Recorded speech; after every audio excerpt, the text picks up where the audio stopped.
Good morning, good morning, good morning, good morning. Thank you for being here this morning. Thank you for being here this morning.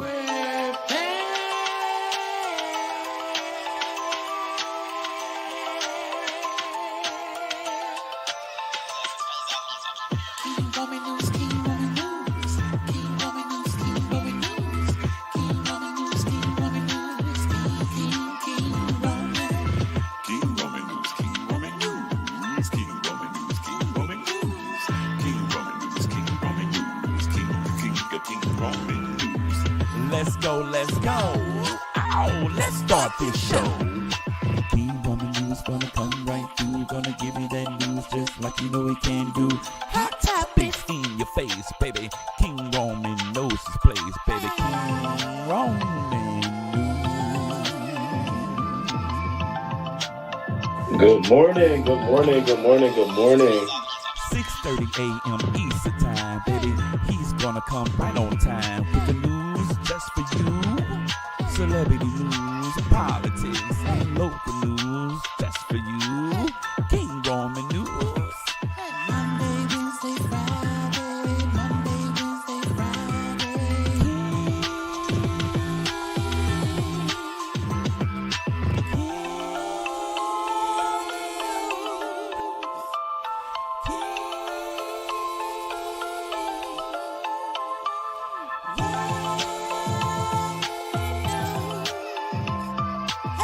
Let's go, let's go.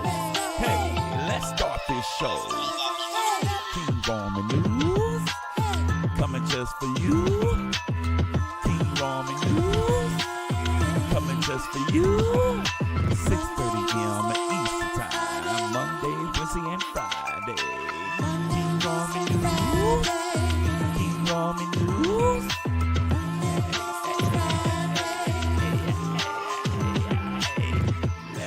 Let's go. Hey, let's start this show. Let's go, let's go. Oh, let's start this show.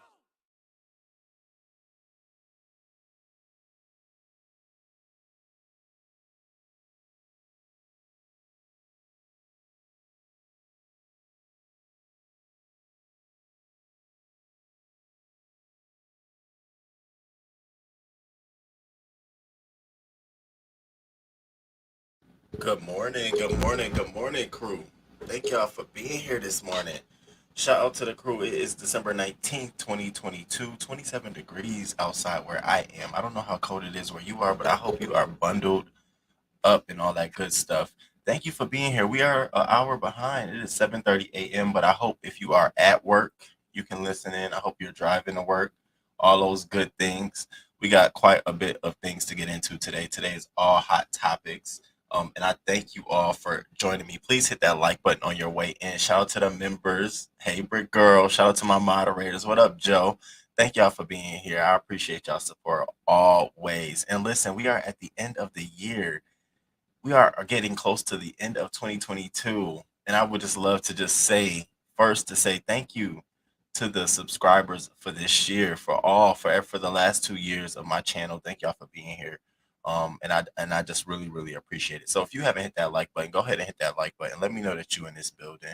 Let me know that you here. All likes matter. Everything matters. And if you haven't subscribed, please consider subscribing today. You'll never know when I drop a video, and turn on that notification. And without further ado, I want to just go and jump right into it. Oh, yes. And if you want to send me some love, oh, yes, always feel free to do so. You can send some love at $ Roman L. Jackson. That's my Cash App. Anything is appreciated. I was treated this weekend right while I was in the mall on Saturday. It was a little $10 Cash App, but I appreciate it. Pop right up. You know, you got me a Frappuccino, a whole Frappuccino. Thank you so much. Shout out to the crew. Good morning. Good morning, y'all. What up? Let me give y'all a good morning as you come in. Good morning. Good morning. I hope you are doing well today. Shout out to the crew. Thank y'all for being here. It is a pleasure to be here and talk about the different things that's going on. I hope y'all had a great weekend. I had a great weekend. Let me let y'all know this. After I had my little, I want to call it a breakdown, whatever, disclosure after my show on Friday, about my dog and things that have been going on. Do you know how great that felt? It felt so good to get that off my chest publicly, like to you all. And I didn't feel bad, but I didn't. It just felt like it was something I needed to get off my chest. I said it, how I feel. From that, I got an email from a subscriber. Does not live in the area at all, but she was so pleasant. She drops down in the chat, and I want to let her know thank you so much. She reached out and basically was like, I've had dogs all my life. I love dogs. And if you want to, just temporarily rehome your dog and you want your dog back, I would love to be. And I was just like, wow, I never thought that option was there. So thank you for that. I appreciate it. And it looks like, I'll be getting that together, those feelings, because it was a couple of people that was like, whoa, I didn't know you was feeling like that. And I'm like, yeah, I've been feeling like this, I just been feeling boxed in. So anyway, shout out to the crew and thank y'all for showing me support for that. Secondly, I need y'all to know this is week number 3 of the holiday giveaways. Okay, we're not done. This is just going into Christmas week. So today's prize, Friday's prize is $100. Okay, $100 if you guess the correct word of this week. Now, first week was affirmations. I thought that word was near and dear to me. Affirmations, affirm. The second word was evolution, evolving. And this week we got another word. So if you look at the lines of how those words are being built up, you'll probably be able to tell what this word might look like this week. So I'll be using that word today on the next 2 shows, and I want you to pay attention so you can win the $100 cash prize. I'll tell you one thing, everybody was out shopping. I went out to the malls this weekend. Everybody was out shopping. Now, I didn't need to get anything. I'm not shopping for anybody. I already got my TT gift a while ago. So I'm not really shopping, but I wanted to get out the house. So me and my friend went to a couple of malls. And when I tell you everybody was out, but not just everybody, all the shoplifters and all the boosters were out.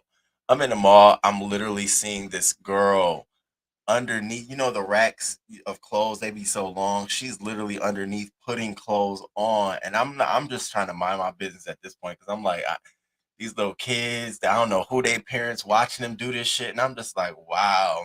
And I saw that in the Forever 21 store for men's and women's. And I'm just like, wow, y'all in here really racking up. So walked around the mall, had a good time, had a really good time. But I noticed a lot of people were like overspending, buying shit that, because I'm seeing people buy shit that you can wait before. Why you wait till the holidays to be buying shit like this? I'm in the store seeing people buy children clothes and stuff. I'm like, I know it's a gift, but why you wait until the last minute? Because you think it's cheaper now? No. Shortly before Christmas, they jack the prices up. So when Christmas comes, they can say it's a 40% off. No, it just went back to what it was before Thanksgiving. But my retail friend had to put me on to that. So save your money. You can buy clothes all year round, unless it's something expensive, a bag or some shit. But people was, and I'm looking at, I'm like, girl, wow. But them lines were out the door. Then you had stores where people had to have a ticket outside to get in the line. I'm like, yeah, we're not gonna do this all day. But it was a good outing.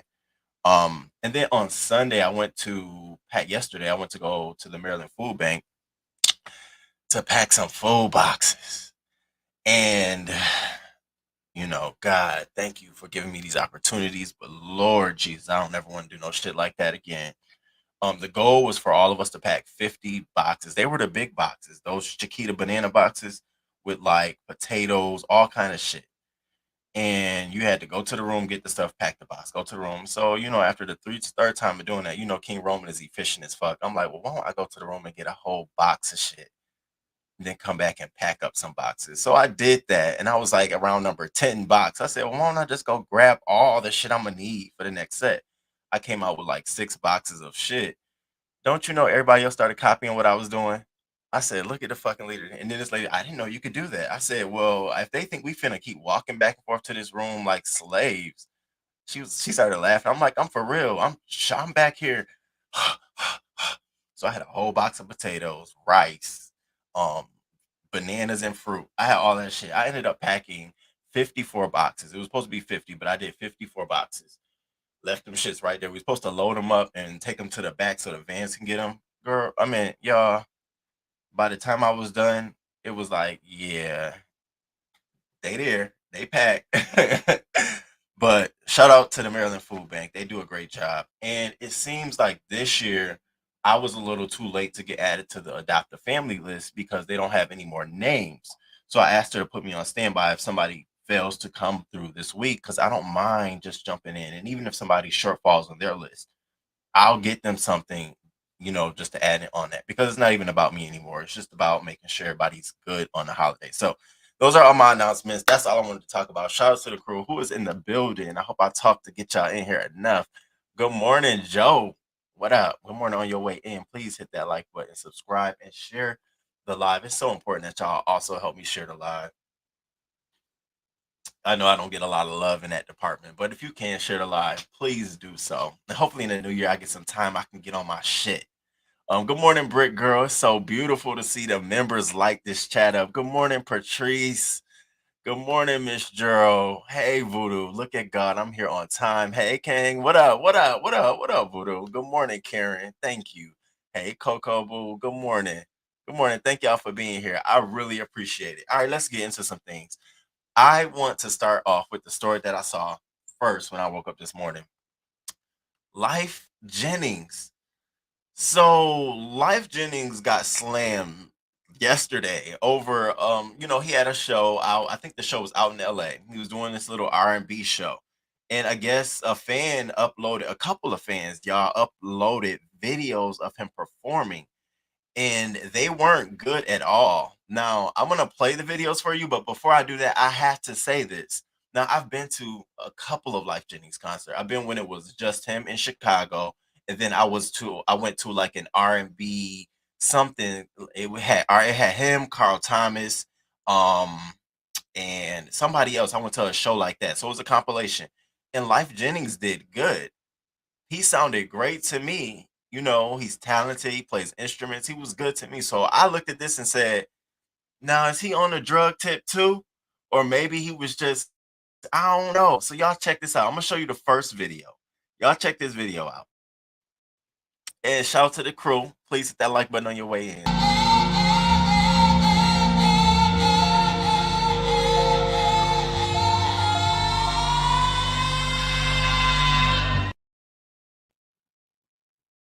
What? So I'm going to show you the second clip.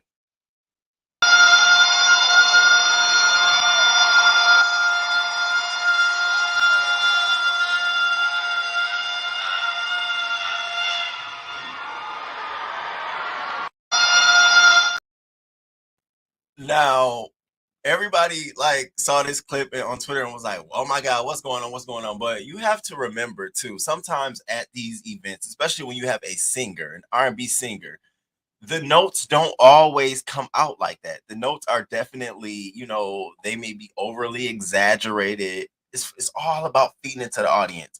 I remember going to a show and it was, oh my God, don't tell me I forget her name.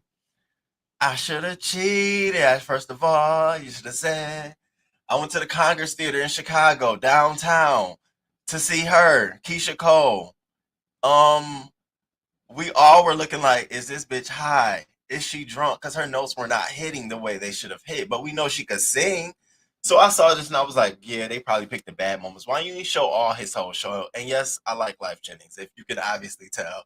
I'm a Lyfe Jennings. I like him. I like the whole R&B male stuff. I listen to a lot of them a lot of times, so I'm being a little bit biased here. But I played it for you all. You all let me know what you think. Hey, Coco, thank you. Thank you for becoming a member. Yes, I appreciate that. Thank you, boo. Y'all let me. Did y'all like that?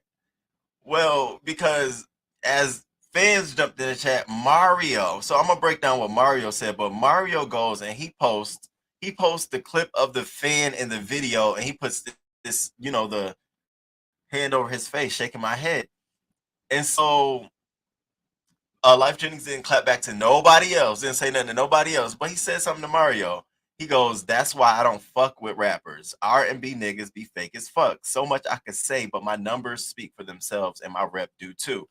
And now, see, when I read this message, I understood what he was talking about. When he put in there, so much I could say, but my numbers speak for themselves, and my rep do too. because you know he can sing. It ain't even about him singing. But when he said I don't fuck with R&B niggas, it's like, damn, why you bashing me, Mario? Yeah, Mario, on this one, I am definitely giving you, it's all you, boo. Why you antagonize? There's gonna come a point in your career where you're not gonna hit a note as correctly, bruh. And if someone's gonna put a video like this, and I hope Lyfe Jennings around to put a hand over his face for you too. That's just how I feel about it. Now I'm gonna play this one more time. Y'all ought to understand. Remember, exaggerated notes in our theater. Sometimes it happens.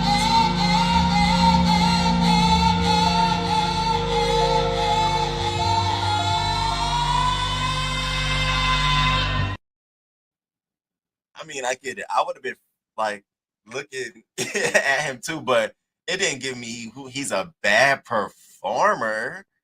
Yikes. Yikes. You okay? She looking good and green. Welcome to the family. Good morning, Journey. Good morning. Good morning. And shout out to everybody in the building. Thank y'all for coming through. Good morning, Jay Parrish. Y'all know I'll be missing y'all when I'm not around. I think I'm gonna come live tonight. Don't hold me to it. Okay, don't hold me to it. I just want to bullshit and talk some shit with y'all. So I might be live tonight. I'm in the mood, and I bought me while I was out. I bought me a bunch of like Christmassy, ugly sweater type stuff. So I might come through tonight. I don't think it was that bad, Coco. No.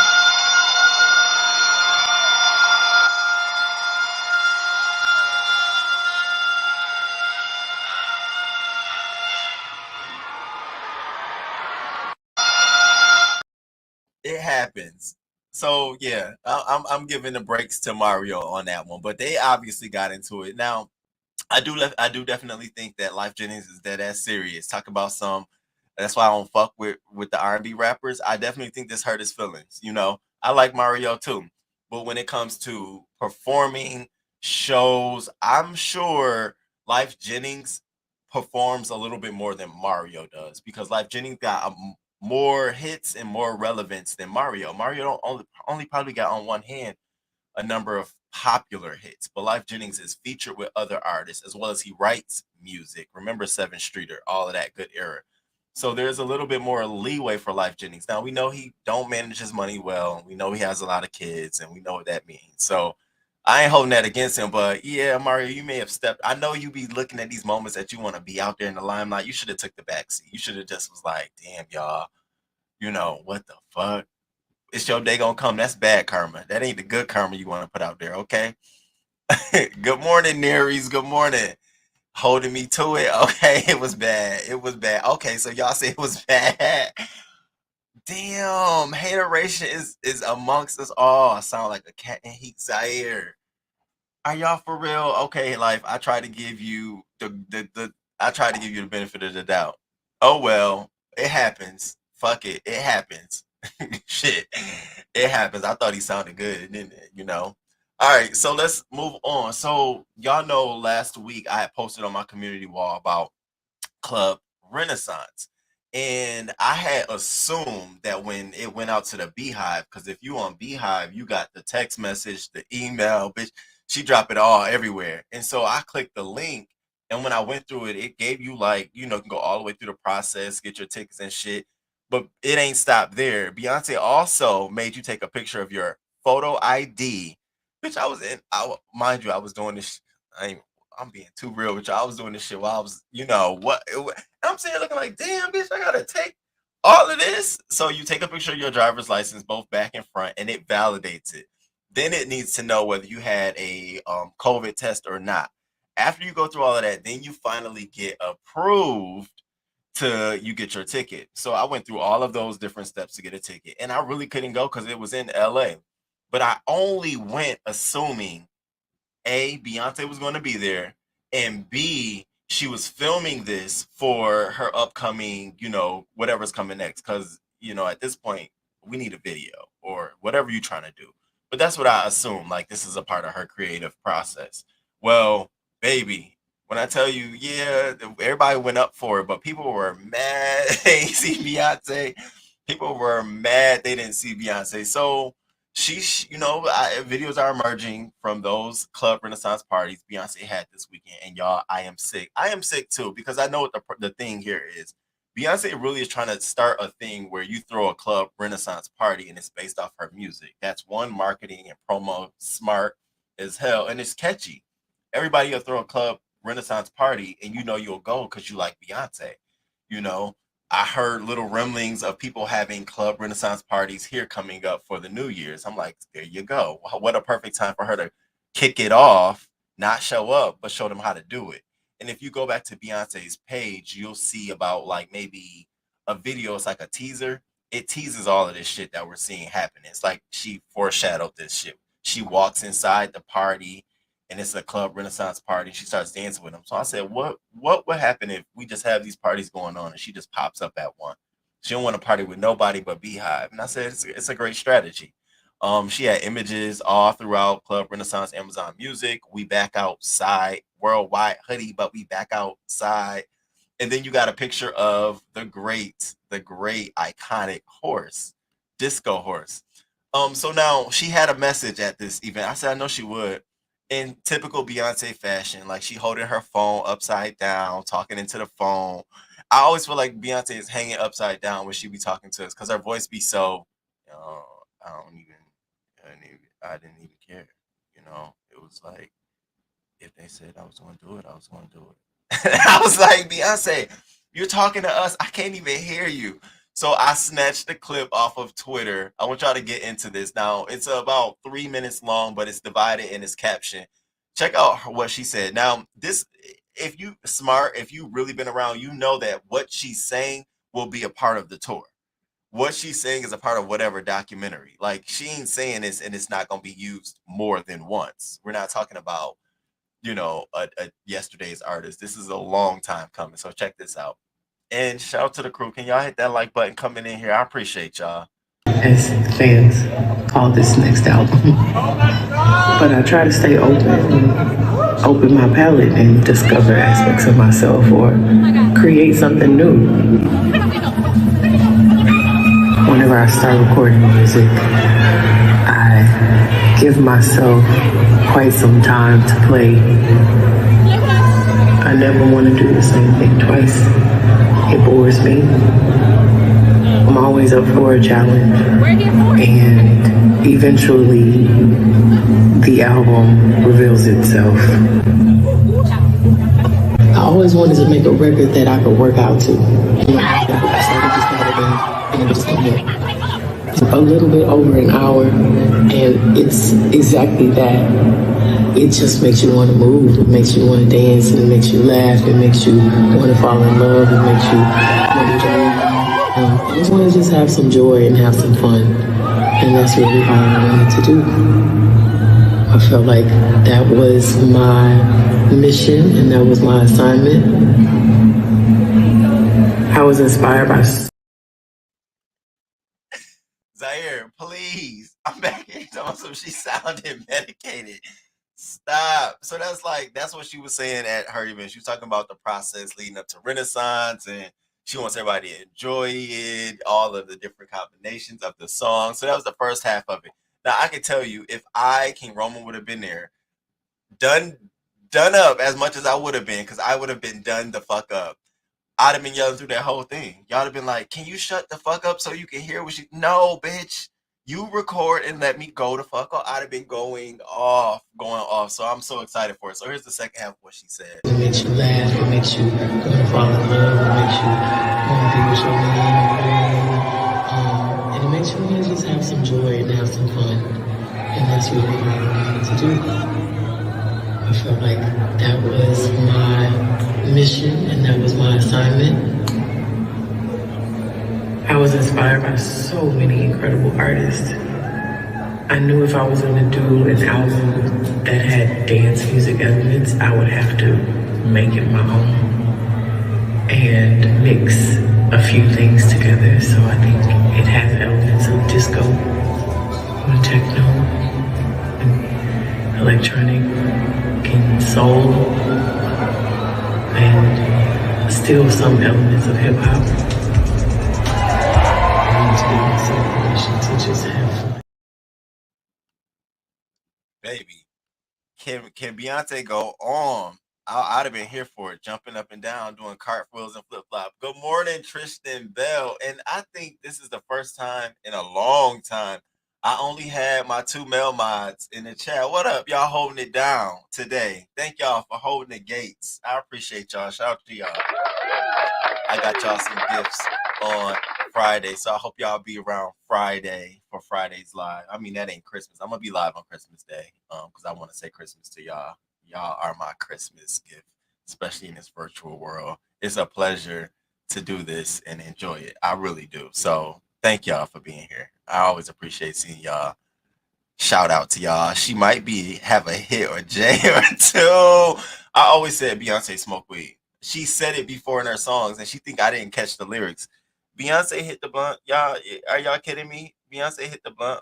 Yeah, she probably was sitting back in her chair, high, recording it on her phone. I really do, but feel like she be like this on her phone.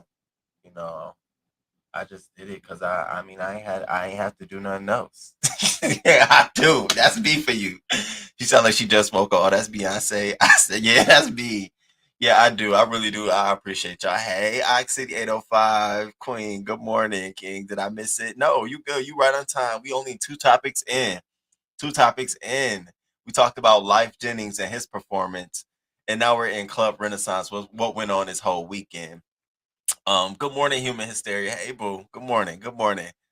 Listen, I didn't mind it. Now, here's a visual of this iconic horse that they're going to be placing. So I guess this is supposed to think that really means that you had a credible Club Renaissance party. This is if you don't have this inside set up like this, then it's not authorized by I guess Beyonce.com or Beyonce or whatever. I get the vision of what she's doing and I like it. I really think it's a great idea. So check out this 10-second clip of the horse.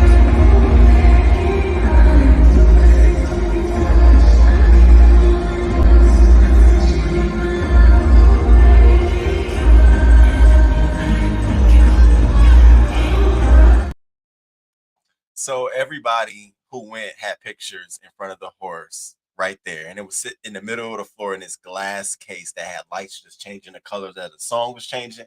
When I tell you I was watching all the videos upload soon after Saturday night, and it went off. Now here's a 10-second clip of how it looked on the inside, just a small, so we can all see what it looked like. If you don't go, if you care, if you don't care, at least you'll know what it was. Sorry, that's the wrong clip. I didn't upload it up. Oh well, go to is this it? No, that's not it. Go to Twitter. You can see it on my Twitter page. I retweeted it all weekend long, and I'm going to continue to doing it. And there's also a Twitter account called Beyonce Renaissance B7 Updates, where they just update a whole bunch of shit. So shout out to everybody got a chance to go to Club Renaissance. You can stop posting your pictures now. We got the fucking idea. She wasn't there. Now, of course, and I'm learning to not hate on this man as much and just be real. That's what I told myself. I said, I'm not going to hate on folks who are in media where I potentially want to see myself go. What I'm going to do is just be honest about my critiquing of what they say or do, as well as I would want them to do to me. I'm going to put all the bullshit to the side. Okay. So with this individual, I've decided to do that. So Jason Lee comes out here and basically says the same thing I said, right? When I initially said we wanted to see Beyonce. Where the fuck is Beyonce? He says it too. So Jason Lee posts, Beyonce has been having these pop-up Renaissance parties for the community, in air quotes, and not showing up. Kinda whack. If she showed up, it would make her iconic. Not that she's not, but I mean more than she is. This don't ever see me. Celebrity thing is so 90s. So he got, of course, everybody fucked him up in his own comments.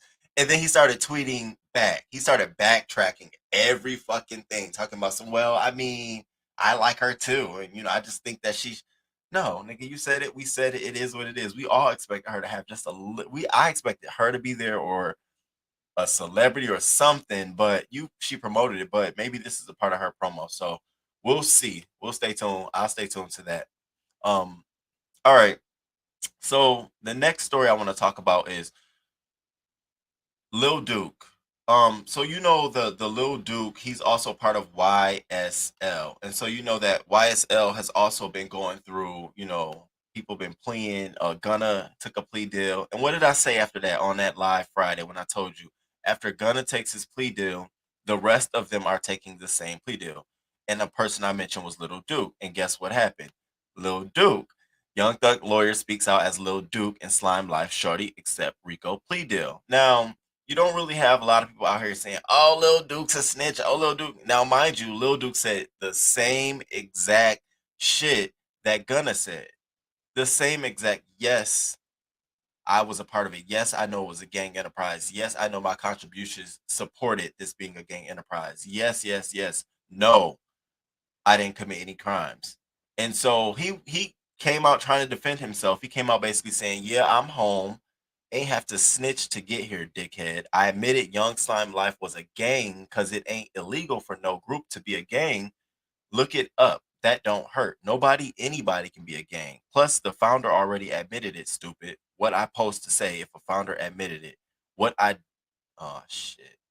What I didn't do was say, yes, it's a fact. People in YSL commit crimes like murder and etc. Because I don't know none about that. Damn. God damn. You writing like this? I didn't do. I don't know nothing about that. That's how I was talking when I moved with my TT. So he puts out his plea deal. Now my thing is they're all gonna take plea deals, you all. Everybody on this fucking YSL game, they're gonna take plea deals. But the biggest thing that I wanted to focus on here was that they're taking these plea deals and it's all gonna be it really is all gonna be used against Young Thug. They're gonna be able to corroborate the fact that yes, it was an illegal enterprise. We have folks who've already taken plea deals coinciding that they knew that it was a criminal enterprise. So this will be interesting. Now, at this same fucking time, because you see, people don't really learn their lessons. You got Sauce Walker. Now, Sauce Walker has this group called I don't even fucking know, y'all. It's another one of these gang groups called I think it's YT. Um, the name of the group is called YT. If you ever heard about it, I've never heard about Sauce Walker's group or ever, music or not. But it's interesting because soon as Gunna took the plea deal, Sauce Walker went on to his social media to say this. Now I'm telling you this for a reason. So you got Gunna take a plea deal, Gunna's released. Everybody's talking about how he's snitching and all this stuff. Sauce Walker comes out on his own social media to make this statement. In that meantime, all of these folks on YSL are taking plea deals. So Sauce Walker still ain't make a statement about them, but he says this one thing. So catch this shit. So you admit that the firearms was with you in the vehicle on this day? Yes, sir. Yes, sir. Yes, Do sir. you admit? Do you admit that your rap career funded a criminal organization? Yes, I have. Yes, it did. Yes, sir. Can I go home now? Yeah, fuck what y'all talking about. Yes, sir. Baby. Not even motherfucking 2 fucking days later, y'all. 2 fucking days later. The FBI take down the whole fucking Sauce Walker's crew for Rico. Got 14 of them motherfuckers. 14 of them. I said, this is what, shut the fuck. Now, mind you, they could have been already looking at you, nigga, for your own shit. But you see how you just add more fuel to the fire? Now you went on tape saying, oh, if they tell you to talk, you ain't gonna talk. Well, you're in the same position, sir. Let's see what the fuck you do. Y'all gotta be quiet. Calling all rappers. Calling all groups. Disassemble. You are not a gang. Find a club. Deem it a club. You see all of these different country clubs, sports clubs. Y'all think the NFL, that's a club. Those are leagues. They're not, could be a criminal organization. They made it differently. Call yourself something else. Bitch, what's wrong with the YS League, Young Money League? I may cost more, but you see what it keeps you out of? It keeps you from being labeled an organization, a Rico tearing organization. You're a gang. You have no legal entity. You're not incorporated. You have no bylaws. You have no group governance. You don't have all of those things. Those things are called protections. Organizations have them all the way around. Nonprofits have them. Bitch, if I wanted to do that, I'd start. That's why they have record labels with boards. Some record labels ain't nothing but fucking gangs. What the fuck you think Death Row was? But they ain't come out here and just say I'm Death Row, put this on, do these illegal activities. No, they did it under the auspices of a label. We got all these artists signed. Now let's do this shit. Everything has to be legally represented. So I'm sitting here looking like you talk now, and I'm sitting here looking at the ages of the people on Sauce Walker's team, y'all. I mean, you got young dudes. You got 29, 26, 27, 23, like 34, 32, 35. Man, ages. All these guys. I know he embarrassed. I'd be laughing at him. Embarrassed. This is what I mean. Mind your business and stay the fuck out of it. But now you're caught up. Now I wonder what your teammates gonna do. Remember on the tape, on what he just said was, if the judge asks you to school, you basically ain't gonna say nothing. I wonder what those dudes gonna do. If they got the right attorney, honey, they're working on a plea deal right fucking now. Gunna led by example. When I came out here, I said, "Why y'all mad at Gunna, bitch? I'm a millionaire. You think I'm about to play with this shit? What do I got to do to get myself up out of this? I ain't, especially if you've done nothing. Sorry, and move the fuck on." That's what I feel about this situation. I saw it and I said, "Oh, we got another one, y'all. We got another one on our hand." Right, backpedaling and pussy popping. That's it. Jernay, if y'all go to Jason Lee's Twitter, under that comment, you'll see my comment. I put a gif. I put a gif under his comment talking about something. You backpedaling, you backtracking. Jason is a puppet. Good morning, Mister. Hey, what up? Good morning. It's good to see you, Risa. Good morning. Good morning. It's good to see you too. See when running your mouth goes. See, loose lips sink ships, aka King's Mina. Good morning, boo. Hey, the crew is in the building. I wonder if Mr. Saucy laughing now. I bet you he not now. And I bet you if I was one of his homies, I'd have told him straight up, "Hey, I know that video you did the other day at Gunna and shit, but bruh, I don't know what to tell you. I don't know what to tell you. I don't, clearly. Um, so I'm gonna stay tuned because I want to know. I want to see it. This is what you call karma's a bitch, and y'all know I love karma. I love karma. That's why I be nice to people when I be watching myself because karma is a bitch, and karma comes when you least expect it. Karma when you on your high plateau. It's always that one bit of karma hanging down there looking at you like, now how am I gonna get this bitch back? You always got to be mindful of that shit. All right, let's get into this next topic. So I know you all have seen um what's been going on with Amari Stoudemire, and it's just so interesting because you got to approach this situation very carefully. There's a couple of things going on here with the Amari Stoudemire, sir. First of all, he, it was alleged that he was arrested after allegedly punching and slapping his daughter. So let's explain the situation. So, he's Jewish and they're celebrating their holiday right now. And apparently his grandmother, the daughter's grandmother, was in the house. And so apparently she must have called her name to do something or something. And one of the daughters, and I'll show you pictures of the daughters because we don't know who it is, but we know it's one of them, responded like, "What?" Now, remember when I told y'all a couple of weeks ago when I did that to my TT, she walked upstairs and almost stumped me in the head. That's why I said, "Oh, okay, I get what's going on." What? But it went a little bit further. So then when Amari, I guess, goes upstairs to ask, "What did you say incorrectly to your grandmother?" She began to reply, and he basically stopped her from replying and said, "There you go, talking back again." And all we know next is she was physically, he said she got a whooping. She said she was punched in the jaw and punched in the head, in the face, slapped. She then took a picture of her face with blood coming down. She sent it to her mother. Her mother called the police, had the police sent there at the same time. He texted her mom and said, "You need to come get your fucking daughter. She's disrespectful." She then, is also on her way there, and now we're here.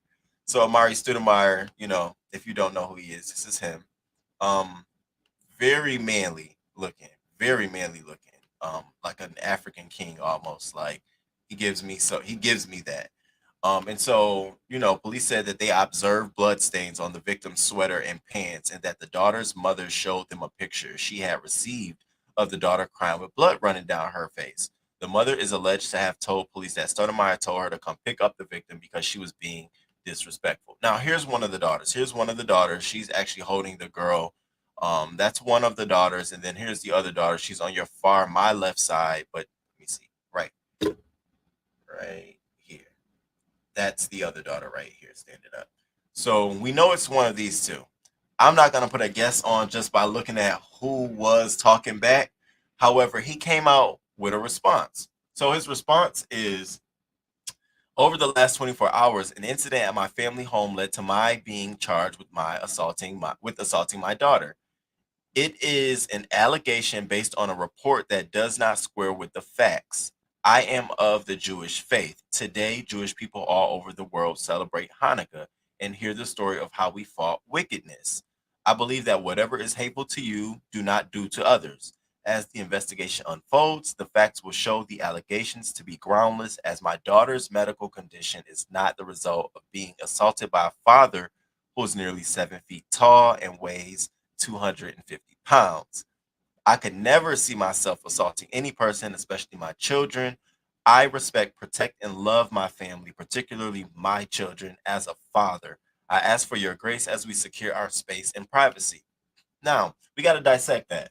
It's a lot. It's a lot of hidden jewels, hidden pieces of information in there that people like me gleam and say, okay, nigga, we know we know what's going on here.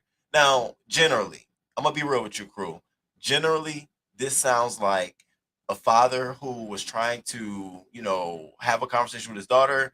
Things went left. He felt disrespected, and there was some form of punishment. Maybe he hit her or whatever the case may be. May it have went overboard? Yeah, it could have been. Um, and that's where we have to look at his statement. So the first thing I noticed is that he goes on to say that an incident at my family home led to my being charged with assaulting my daughter. So he's clearly making it first start as an incident. There was a situation that preceded me ever getting involved in being charged. That's the situation. So he's putting focus on this situation here at hand. Then he goes on to say it is an allegation based on a report that does not square with the facts. I believe that what that's talking about. As the investigation unfolds, the facts will show the allegations to be groundless, as my daughter's medical condition is not the result of being assaulted by a father who is nearly 7 feet tall and weighs 250 pounds. Now, what that did for me, it gave me thou protest too much. It gave me, let me show how someone like me couldn't do something like that instead of I didn't do it. It gave me thou protest too much. It really did. Again, the allegations to be groundless, as my daughter's medical condition is not the result of being assaulted by a father who is nearly 7 feet tall and weighs 250 pounds. I could never see myself assaulting any person, especially my children. I respect, protect, and love my family, particularly my children. Now, remember when he gave a statement to the police, when he first arrived, police, he said, what happened? He said, my daughter's sad over there because she got a whooping. And then the police officer said, do you care to explain more? He said, no, I'm not saying anything else. That's it. Now, that was a whooping. Here, he's describing what the allegations as. And remember, I told you, you got to pay attention, as being assaulting. No one said you assaulted her. That's what he's saying. I could never see myself assaulting any person. And he's defending himself by saying, I didn't assault her. I gave her a whooping. And he also threw his faith in there, saying we're celebrating this holiday. I kind of didn't understand how that had to do with anything. But there is something also called religious, having the religious protection. If you raise your child and it's covered under a religious covenant or protection to sort of, spank them or whatever the case may be, then you sort of have some leeway. So I saw that in there too. And I saw the way he phrased it instead of it's an incident, and these are the allegations, and it was an assault. And he went so far as to say, I wouldn't assault any person. Well, come on now. We don't know that. I can't even sit here and say I want to assault a person. I can try not to assault a person, but who knows what situations put you in where you might have to slap a bit. It's not, do something. So him saying that made it seem like I won't even assault anybody, let alone my children. You mean you won't whoop anybody but your children? You'll assault someone, but you won't assault your children. And do I think it's wrong? No, I don't think it's wrong. What I think is wrong, if she's bleeding from you punching her in the jaw and slapping her in the face, that's a little bit overboard. A, she is a female. Yes. B, you are a tall ass, big ass man. Sometimes you may be emotionally unstable in the moment. You might just went the fuck off. So yeah, I do see the wrong in it, but I also do understand how a parent can be pushed to that limit. I can't negate that shit. I'd be naive because I just told y'all a story about how my aunt almost not took my block off when she asked me to do the dishes, and I said I'll get to them when I get to them, and she said do the dishes now, and came up the stairs and was like, you don't get down there and do them dishes. I was like, wow, okay. So find yourself in a situation like this where you have a parent, you know, and I was looking at the daughter's pictures like, which one could it be? Which one got hit in the jaw? I don't know. I wonder if Mrs. Her mom was wrong. If my daughter got jazzy with her granny, I'd have laid in that ass too. Okay, Kings Mina. Black parents think abuse is the proper form of discipline. I hope our generation change that. No grown man should hit his daughter in her face. That's true. He probably just gave her the old backhand. Hey, good morning, Alfredo Gross. Thank y'all for being here. He trying to get the Jews behind him. Do you see the play, Joe?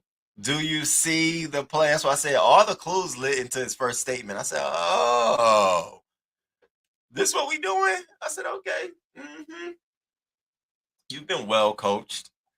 Nope, I've never had to hit my children, but even in their 30s, mine know what I'm capable of. If you talk crazy to my mama, if he did, that's called abuse. Yeah, he thought that was a whooping, yet she's bleeding from the face. If he punched or slapped her, he was assaulting her and completely out of line. And that's the thing. See, his definition of whooping is punching and slapping, punching her in the jaw and slapping her. And the legal definition of assaulting is punching somebody in the jaw and slapping them. So the disconnect really is that was your whooping. Now, ain't nobody saying you can't whoop your child. I guess that's part of your religion. But can you define whooping, corporal punishment? Can you define what that looks like? And that's where we'll have the fucking biggest issue. Thin line between whooping and assaulting, very thin line. Depending on what you say to my mother, your grandma, I backhand is what she needed. Back in the day, this wouldn't be a story. Clearly. Well, I don't think nobody will be bleeding from their jaw down their face. Like that's a little bit much. Those are things that you can't take back, you know. Spanking you can always take back because there's hopefully a lesson in it. But when you break your child's jaw, they're bleeding and shit like that, you can't take that back. They're gonna always have that feeling of I had this broken jaw. Like that's a little bit further. Sharing stories of your times with you. Yeah, my dad broke my jaw. Well, damn. That was abuse, son. And also, I only had one whooping in my life. I was 6. I took something from the store, and my mom lit my ass up when she found out about it. That was the end of my criminal career. Okay. Good morning, Purple Peach. Thank you for coming through. The story is sad. Fathers are supposed to be protectors, especially when you're women. And then it's also traumatizing because you're so public. Like your father is a public figure. So reasonable deduction means we gonna figure out who it is. Then this girl has to go to school, both of them, and people just have to assume like, given the face, like you getting beat at home, and it goes past this. So then it's always gonna be, damn girl, don't call her father. Eh, eh, eh. It's like a little eggy. Children will try you, but I think that was extreme. Yeah, it was extreme. Hell yeah. I have zero clue why our people still respond with abuse in moments they feel as if their children is disrespectful. There's other forms of discipline before you get there. It surely is. I mean, for my TT, it was like starting to take shit away. I remember my brother got his Lil Kim album taken from him. He bought it, and my auntie found out, give it to me. At first, I was like, why? But for her, it was the naked picture of Lil Kim on the cover. I'm like, I could never understood why she took the album from him. And I wonder if she ever gave it back to him. I had to ask him. I don't consider whippings or a tap on the hand abuse when they are children, but this was clear cut assault, and he should be charged as such. I agree. I agree, Purple Peach. I wouldn't go back over there after that. Clearly, that relationship is a little bit soured. That's a beating. That child will always remember that, and she splashed all on social media now. Right. You wouldn't give a statement that includes why you wouldn't do it by comparing. Coco, God damn it, Coco. Thank you, baby. Thank you. Shout out to the crew. This is why we come together. I said that. I looked at his statement. I said, do you not know all the details of everything is in here? Anybody would say, now why do I need to know your weight? Well, I'm just trying to let you know that I'm too big to put my hands on her in that manner. I never said you did. Well, I mean, I'm being charged with it. You pleading it in. Just like you said to police, I ain't giving no more statements. Why are you out here giving statements like this? It should have been a simple either you accept fault, yes, or you talk about the incident, what you call an incident. There was an incident at my home, at my family home, that led to my being charged with assaulting my daughter. Nah, don't call it no incident.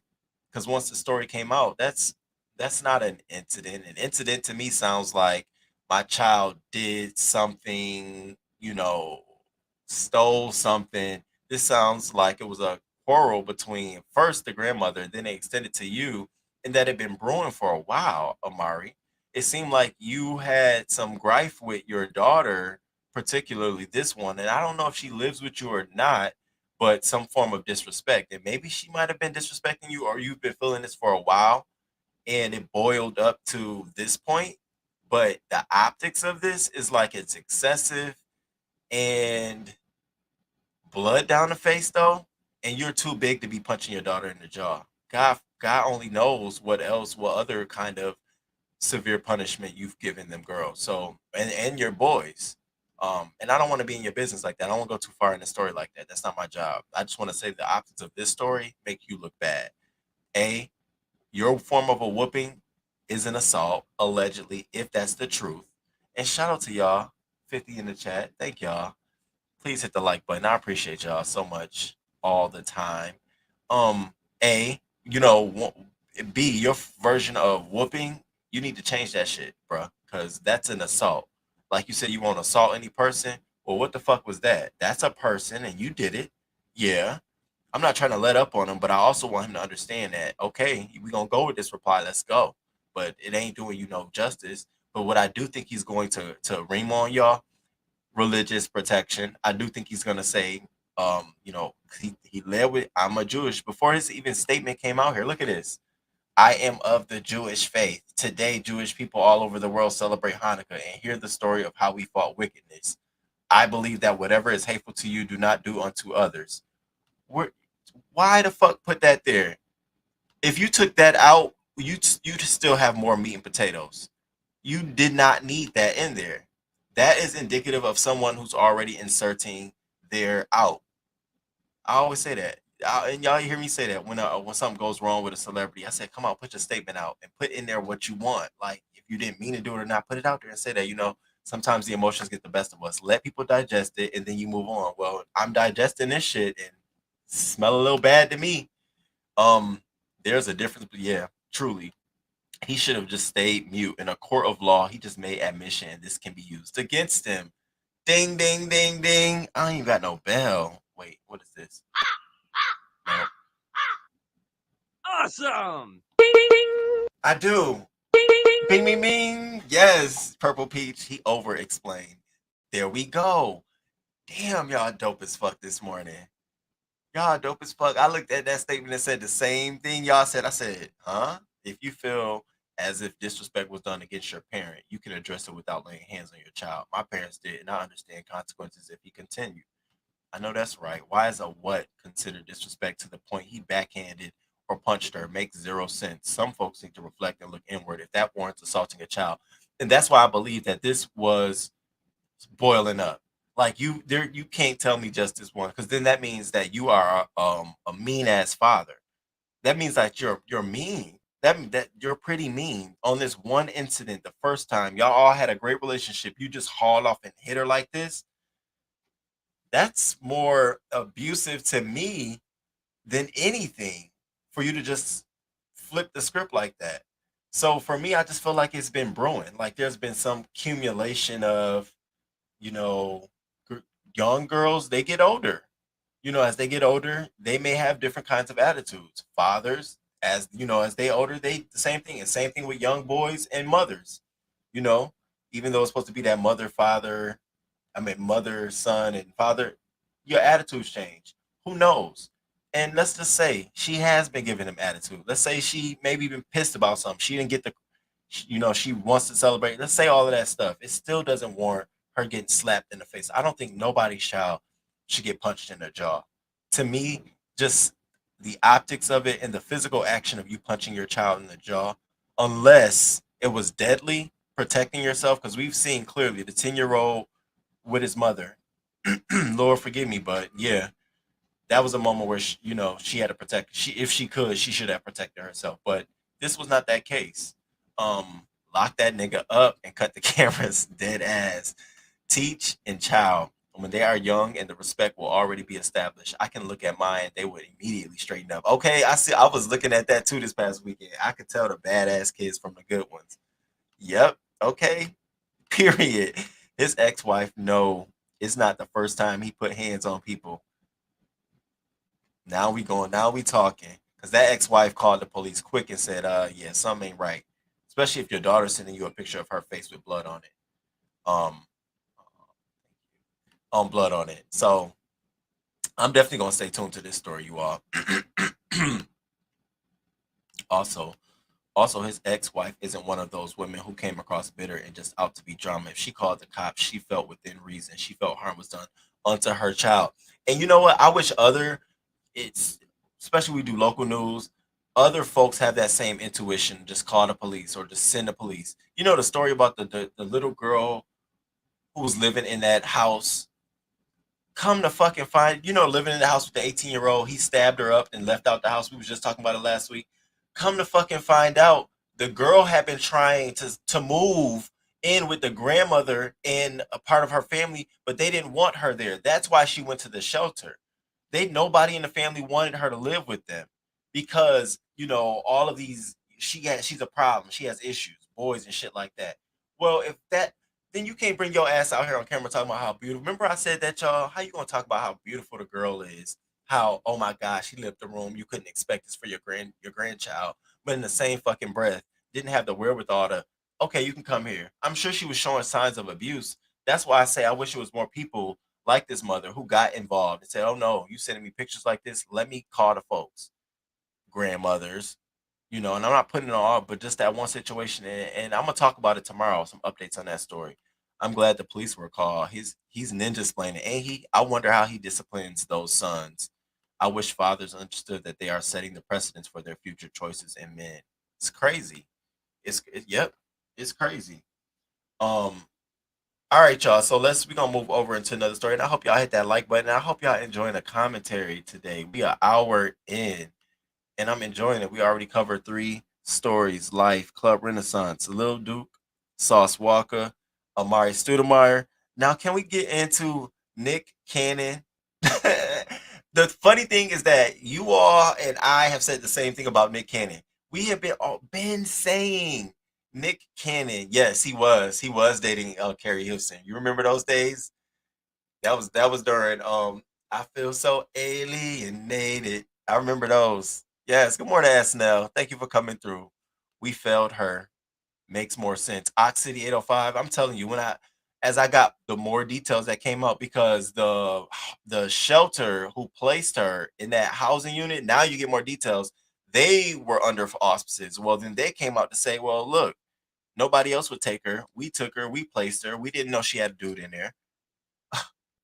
But the grandmother just said 3 months ago she met him. What the fuck? What is going on here? So I just had to give the eye. I've never had to put my hands on my kids. My kids are awesome. Okay. So Nick Cannon. Now we all have said this. Nick Cannon says he feels guilt because he isn't able to spend enough time with all of his children. Now we knew this. This wasn't nothing new to us. I mean, certainly wasn't nothing new to me. I mean, anybody can look at this story and say, bro, you don't have enough time to be with all your kids. to the point that, and I didn't pull it here for the purpose of this live because this is not what I don't want to pull the mothers and the kids into this, but on Twitter right now, they are comparing Nick Cannon's Christmas family photos with amongst all the baby moms. And what you're finding is that there's several baby moms left out who didn't get invited to take pictures with Nick Cannon and the kids. And it's a little embarrassing. You know, not all the kids get to spend Christmas time with their dad, go to the mall and get pictures. It was only a select few. Then you got Mariah Carey performing at a concert, and she must have said something along the line, she don't care. Everybody was like, Mariah don't give a fuck. She don't need to care. She don't have to. I don't think it's an issue for Mariah as much as it is for her kids. That's all I'm saying. You know, how in the hell do you expect it? And they don't live all in the same state. One, I was saying maybe he need to buy a whole block, put them all on the block together, and just go house to house, pull a Kanye, because it's impossible for this man to do it all. So he's doing this. I'm sorry, he's doing this interview, and the Shade Room got caught. Shout out to the Shade Room. The Shade Room got caught of a snippet of his interview. Now it hasn't been fully released. It's going to be released on Paramount, but so I'm gonna play the little clip from the Shade Room. I'm just gonna do the audio because I'm trying not to get any flags or anything. We just got up off of my flag, so my channels are zero flags. We're fresh, no copyright strikes, no nothing. So I just want to stay in it all right. So check this out, y'all. Y'all let me know if y'all can hear it too. Obviously, being a father of. Show me your pet is clingy without actually saying. Obviously, being a father of multiple kids, it's always the biggest guilt on me is like I don't get to spend enough time with all of my children. One, because I'm constantly working, and two, it's just spread thin. I remember it was one day I started to notice he had an interesting way he would breathe. I was like, oh, is that like, is he asthmatic? Does he have a going on thing? And it kind of was all, but they were like, oh, babies, he got, it's phlegm, they got to get through. That's what they would say for the first couple of weeks. And then month in, I was like, still breathing like that. I was like, hey, you should probably go get that checked out. And then even, like I said, around the 2-month time, I noticed that like his head was a little larger. Obviously being a father of multiple kids, it's always the biggest guilt on me is like I don't get to spend enough time with all of my children. One, because I'm constantly working, and two, it's just spread thin. I remember it was. Now, does that sound like it's not the truth? Yeah, you're gonna be spread thin. I don't think anybody who has a child with a different baby moms don't understand that they're gonna be spread thin. And they're not gonna be in your same household where you can just stop and be with them all together. Then what you thought it was gonna be? Does it? But my biggest question is, does this make Nick Cannon think about whether he's gonna have more kids in the future? Because even though he's saying this stuff to us and professing it, he ain't stopped. He ain't let up. He's still doing it. So it's like, thou, woe is me. Yeah, we hear you, we get it. But what does this mean? Are you stopping? Because it's sort of now like these kids are gonna get older. There's gonna be a lot of things they're gonna want you to come to and do and be involved in, show them love.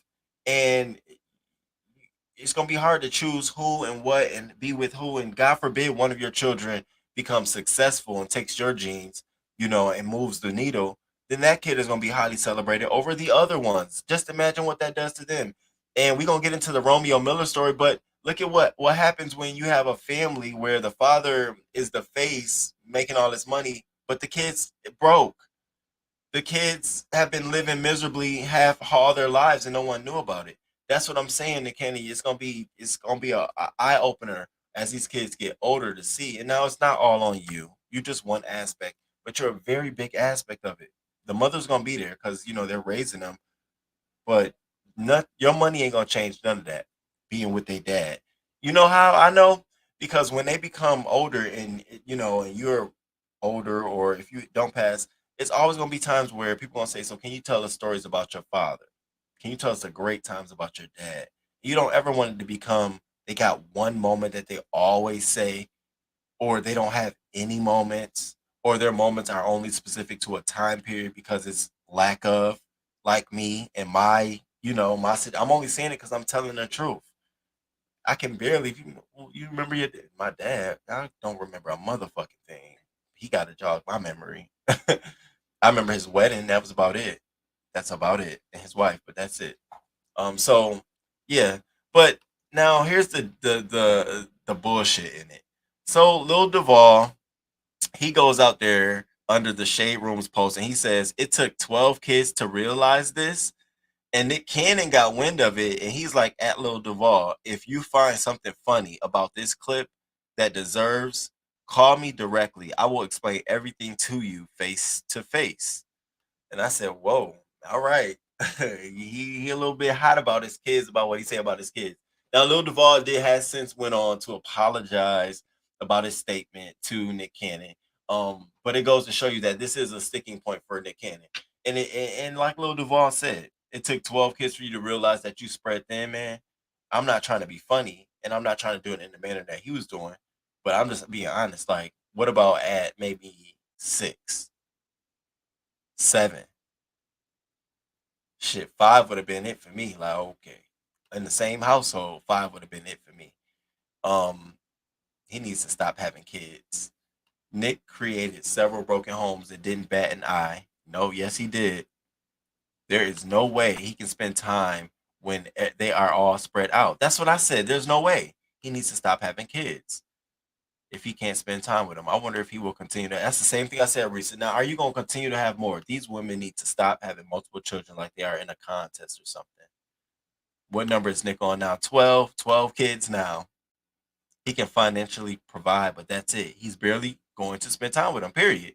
I think it's so selfish to have so many kids and can't spend time with them at all.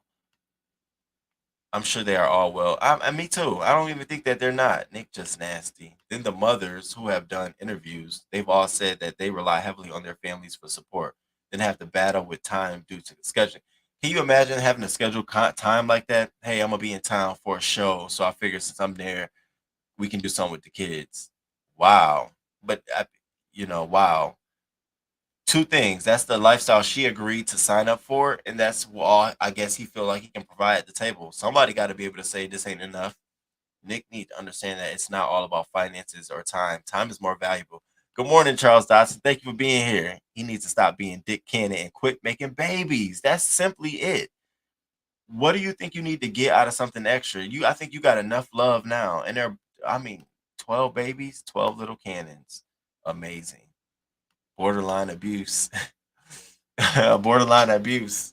It is though. It could be considered child neglect. Um, we gonna just pray that Nick Cannon just decide that this 12th child, he decides that he's done. Like you got a village, raise them. I could see you maybe doing something with the boys, doing something with the girls, doing something with them all. Like you got to figure out how to categorize this shit. Hey, bring everybody down to this place for a concert or a family outing. You ain't got to fly everywhere. You might just say, hey, mom, can you? I want to have a party for the kids. You got to figure it out, but it's best for you to figure that shit out. Now, moving into kids, because this shit got me here. This shit got me here. This whole Master P and Lil Romeo. So this had been brewing over the weekend. Master P and Little Romeo. And it all started with Master P going on his Instagram expressing how putting up a video expressing how he was sad or about the passing of DJ Twitch and from suicide. Well, if you didn't know, I think maybe we reported on to talk about it, but Romeo Miller, his sister Tai Tai, she killed off herself. Well, didn't kill herself, but died from a fentanyl overdose. And Master, I went to go scour his social media. Master P didn't share a motherfucking thing. In fact, it made me say, let me see how much has he shared of his own kids. The last time he shared a post of him and Romeo Miller was back in October of 2021. The last time he talked about his daughter or any of them, never. His main social media page is nothing about these Loop cereal, some shit they doing down. I don't know. I don't eat no Loop cereal. Fruit Loops. I don't know what the fuck that is. It sounds like it's not made in a. It don't sound like it's made in a factory to me. It sounds like it's made in somebody's kitchen. I don't want no hoopty loops. But anyways, Master P is still out here on his hustle, selling everything from meal products to he all kind of shit. But that's all his also social media. And Romeo came out to basically say he's had enough. So he says today was a boiling point. Seen a man avoid his own children struggle with suicide and depression, but post another man who passed today that he doesn't even know. Y'all idols be lost. Better stop following the blind. Watch when it's revealed. And so it was like, oh shit. This is when everybody on Twitter was like, oh shit, things getting a little spicy. Now, here's some things what we didn't know. What we didn't know is that Romeo and his father hadn't had a conversation in 3 months. So as we're seeing this unfold, this has been brewing up. This ain't this. That's why I wanted to talk about it, because people will tell you, nah, nah, nah, no, bitch, it's been brewing up. What happened is that there was an arrangement for them to come together to meet to talk about some of the issues that their family had, some gripes that their family had based on the death of the sister. During that, there was some arguments and disagreements between Master P and Lil Romeo. Lil Romeo leaves. We hear nothing of it. That's at least where I don't hear anything else of the story. And for all intents and purposes, we've never heard nothing about them or that disagreement. Romeo didn't bring it out. Master P didn't bring it out. So then we get to the point where DJ Twitch passes away from suicide, and Master P picks that up and talks about it. Now, can you see how, as your son, I will be like, "Well, no, the fuck you doing here?" So I absolutely sided with Romeo on this. Like, okay, I get why you're mad. We just went through this, and here you go doing this shit again, doing something that's fucking foul, you know? And so he does that. So Master P replies. Master P goes on. I'm not going to read the whole thing because I hope you all had a chance to either stay tuned. If not, basically his reply is basically saying that kids need to stop blaming their parents for everything. How do you think they got to where they are without their parents making sacrifices for them? So I'm sitting here thinking like, wait, huh? How did we get here blaming you for everything? There was no blaming you for everything. It literally was talking about a post you made about a situation when you got it in your own home court. That's not a blame. That's a father calling you out on your own shit. But okay, we're gonna run with this. Mental illness is real, and so many families are tragically affected by it, especially when there is added trauma like death of a loved one. But and I took this as him trying to say Romeo had a mental illness, not Tai Tai. And then he goes on, social media is not the place for healing. Son, I love you. Stop trying to get people to feel sorry for you, and let's come up with a solution. You can come to talk to your father and your family like a man. You have kids too. No family is perfect, but together with God, we can heal and get through this. You know, Romeo wasn't with the shits. He was like, "This was my last straw, Pop. Stop trying to play the victim. I loved you so much that I followed you blindly for 30 years. You know, we talked behind closed doors. You aren't the man you paint to be. And why is it war? Because I refuse to follow your lead. You only want to protect your image, but the image isn't even real. And I don't need anyone to feel sorry for me, Pops. I'm truly a man of God. If you are really a man of God, then you will prevail in the end. Even when I share my truth, I've tried to keep things in house. You are addicted to social media and unfortunately use this app as therapy. Damn, 3,000 plus the post. I've accomplished as Lil Romeo. And then he goes on to say, and when the world finds out about the finances outside of a gift or a car, I've never been paid for anything I've accomplished as Lil Romeo. Uncle C and Silk know. You only pay outsiders, rightfully so. They'll speak good on your name. I'm at peace because I can. Now speak my truth and help others. Mom was always right. Your pride is everything. Baby, Romeo let the cat out of the bag. And see, that to me came from someone who's actually been experiencing this shit, watching his father and actually understanding the manipulative ways. Like, can you imagine Romeo doing shit like this time and time again and not getting paid from none of it? Y'all remember this? DC College. I say ICDC. Call up ICDC College. I say ICDC. I'm so ICDC. College. Yeah.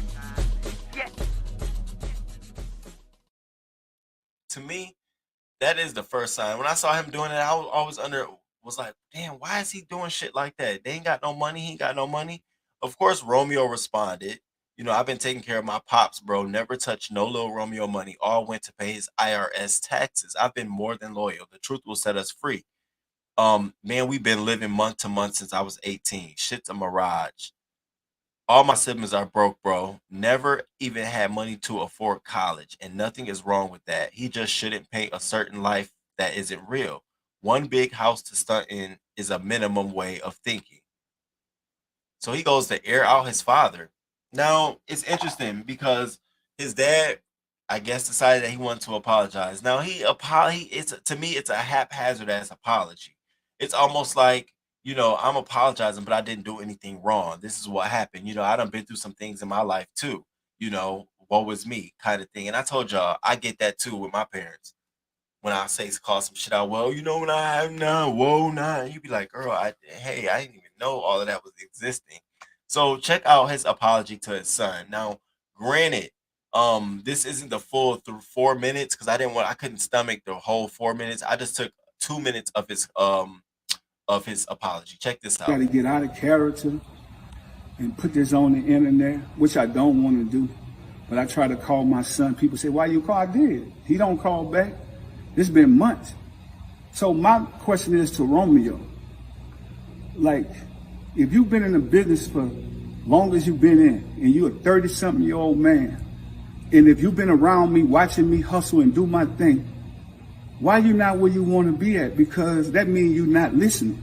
That means you want to do your own thing. You done brought your own circle of people, but you can't get mad at me because I really thought this was about, the only reason I entertained this on social media, I thought it was about the DJ Twitch post I put up, and I thought it was about my daughter's death. I thought you was grieving. Mental illness is real. But I want to tell all the people out there that just don't understand how bad my heart hurt. Romeo lost a sister, but I lost a daughter. And for any parent that's going through this, because I know that it brings people closer together or it tear them apart. But I come from nothing, y'all. And I could go back. I'm cool with it. I won't be angry at God. I won't be upset. I won't go get mad and be disrespectful to my parents and none of that stuff. I just say, Dad, thank you for putting me in this world, not to get out and hustle and go do my thing. But that's the problem. When you take kids and you kind of like protect them from the real struggle and the pain, and you don't allow them to deal with their own consequences. And then when they grow older, you never gave me nothing. At 30-something, man, people could go back and look, you've been shining for a long time, son. All you got to do is pick up the phone and call me or come to the house and holler at me. The saddest thing about this is what the people want to see. They want to see destruction. So if you destroy me, what are you going to do for the rest of the family? Are you going to take care? You told me on the post that you put up, you go take care of people in the community. That's what you're supposed to do when you come from nothing. You go help people. I'm just not helping ungrateful people. I'm not an ATM machine. People can't just say they love me when I give them something. I'm tired of that, y'all. And any other parents, you could be rich or poor at a smaller level. You might give your kid $10, but if that's all. Child, he went on and on and on and on about that same thing. And here's my thing. At that point, as a father, you should have taken it offline. You could have recorded that video, but you could have sent it to him. Like you started out saying, I didn't want to put this on social media, but you did, and it's all here. And to me, that did not address the issues at all, the underlying issues at all. You're a grieving father, he's a grieving son, y'all going through your thing. It didn't. And I think it's gonna take them taking this shit offline because they're both trying to battle public opinion now. Now the father wants a good limelight. I'm an ATM, and Romeo wants to show that his father, I've done him so wrong, and rightfully so, he may have.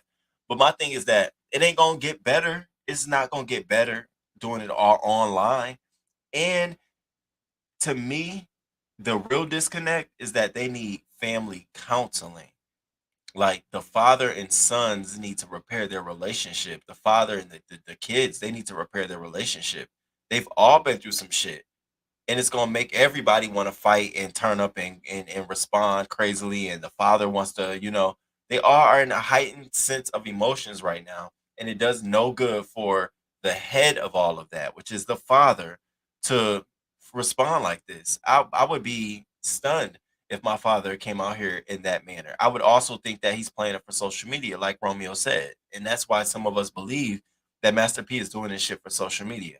We've never heard you come out express anything like this before, except for when the Shade Room posted you about devils and Satan, and that was just a couple weeks ago. But this is a bit much. It gave me thou protest too much, clean up my image, and you didn't need to. One literally said they have to work with his assistant to find time for their respective children. He spread thin for real, but think it's okay. That's unattractive. I've always got the feeling that Romeo was the parental figure for his younger siblings. He was the only one that truly fended for himself since he was a child. His kid is going to take up the whole front row. Baby, why are they using social media to mediate what they need professional help for? I don't understand. That's the thing. That is the thing for me. Go to family counseling. Imagine all that money he made when he was a little Romeo and actually sold records. I would have assumed he'd have made some money from being little Romeo to live off of today. But given that clearly he don't, Romeo is a grown man expressing his feelings. It's truly how he felt. But do you think Zaire? Do you think he should have directly added his father? Now he did say he sent a message to his father in the DMs, and he texted his father, and he pulled up over there, but it still caused no resolve. So that got them to this point. Oh wow. This is yeah. It's partly a money thing, and Romeo feeling like his father is out here trying to play for the media and not be a really the family man that he said he was. Love that past tense. It's more that a money thing. I believe this is the tipping point from years of things he's done. His ex-wife has been incredibly vocal about it, all pertaining to the children. Especially she wanting to get remember he was fighting the wife over I think she wanted to get paid I don't know if it was alimony or child support and the father was fighting it. He was fighting it. I went to IDC. Really? That shit was a ripoff. I went for massage therapy and barely learned. Oh my god, so is it an online or is it a physical building? He was pimping his son. The final straw was the daughter's death and how he handled it all. Even before she passed away, it's sad overall. Yeah, Risa, that's built up. Hurt Romeo is experiencing. This is why he snapped when he saw that post. Snapped off. Romeo took care of his siblings and mother. These are things P probably won't address, which is what I was saying. He's not even addressing some of the real meat and potatoes of that situation. He's mad at you because you posted Twitch and you never said anything about Tai Tai, your daughter. That's the meat and potatoes. Why don't you address that? Well, here's why Romeo may have saw that as a disconnect. You want to lead with I'm a grieving parent, and we are y'all all are grieving at this point. Yeah, I can see Master P as one of those people that is one sided and will make things about him. He probably got his son under contract. Believe it or not, they need therapy, deep therapy. Deep therapy. I need to look at the ex-wife's perspective on things as well. I never knew all this was going on with them. It's crazy. I thought their relationship was tight. These darn reality shows are fake as fuck. Why it be so hard for me to give a review on one? I'd be like, cause y'all wouldn't enjoy my reviews on like those reality shows, cause I'd be going straight to the like. Now y'all know the camera set this shit up. It wouldn't even be fun. Now they talked behind the scenes and said, "You do this." My imagine all that money he made when was Lil Romeo and actually sold records was pertaining to Master P. Romeo said he didn't see. Oh, not $1, something else. Right. I get what you're saying. It was a real building. Oh wow, physical property. And P is saying that as if his children weren't young when he left his wife, they were mostly younger children, not like teens or young adults. Do y'all think that? Do you think that Romeo and his father can reconcile, or do you think they're at a point where it's over? Because I feel like it's been there for a while now, given how it is. And he posted last October for his son's birthday, but he didn't post this year for his son's birthday. And I said, "Oh wow, they really must have gotten to a point where their relationship is really strained." I'm talking about deep, deep strain. Um, y'all let me know what y'all think about that, and make sure y'all hit that like button. Shout out to the crew still rocking with me. Y'all still rocking and rolling. We got an hour and 23 minutes under our belt. We got 37 more minutes to go, and we're not done yet. We're gonna get into Bow Wow, and then we're gonna close out on Megan Tory. Please hit that like button. I'm trying to see where we at with the likes. Where we at with the likes? 33 likes, 42 people, 38 people in here. Come on, give me some love. Show me some love. All right, let's get into this next topic. Speaking of father figures and all that kind of shit, just recently that just brewed up.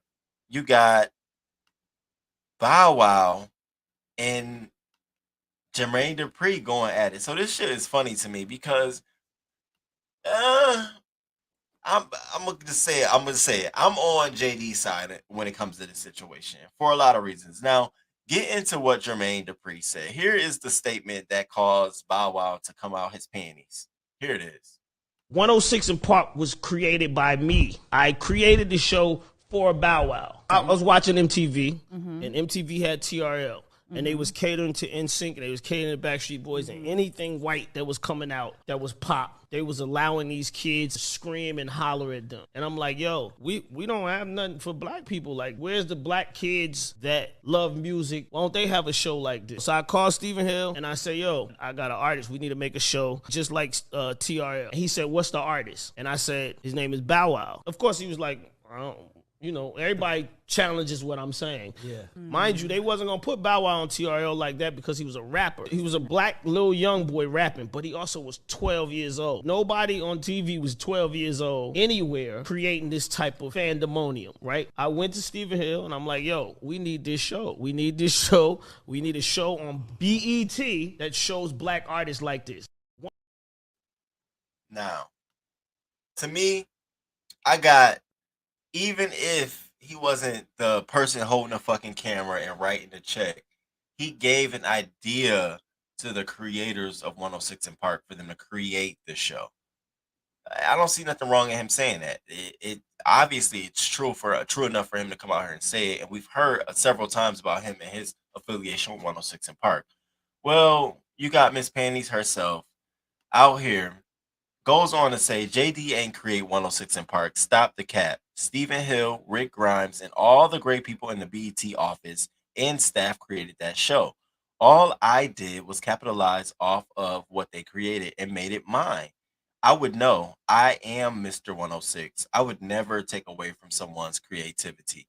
And was this necessary? That was my first thing. I looked at his statement and I'm always like, is it necessary? Who, you know how they put up those captions? Who asked? Bow Wow responds. Who asked Bow Wow? Why did you need to insert yourself? Whether he did it or not, we know that he was there at the initial concept. So he jumps off the fucking porch, stop the cat. And you wonder why people always got a problem with you, Bow Wow. People always talking shit about you.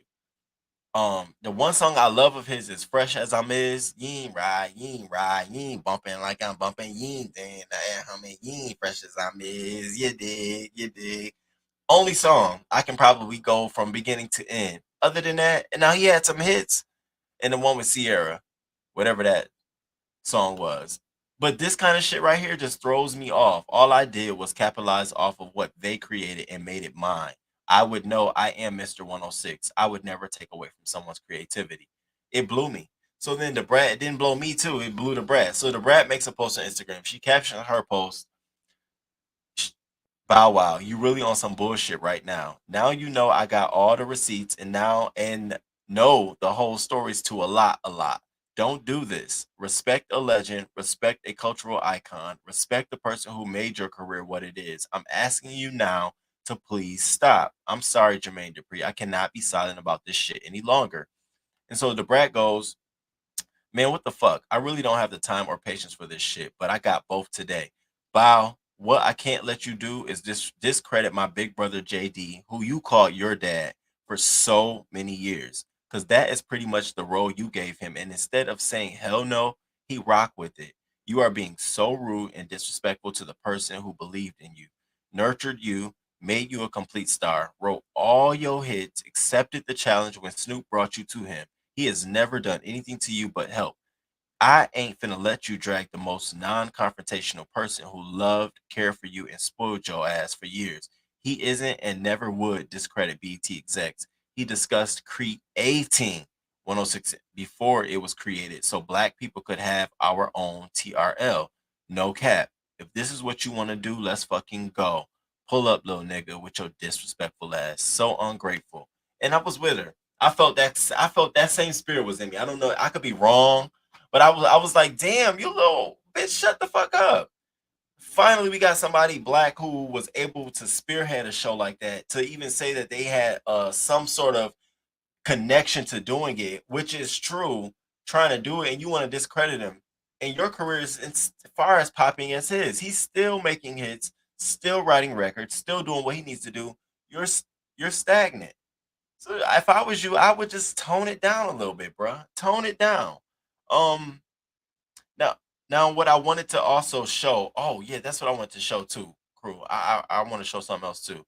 is giving Romeo and Master P these and they trauma child. I don't see anything wrong with Jermaine Dupri's statement if it's true. Me either.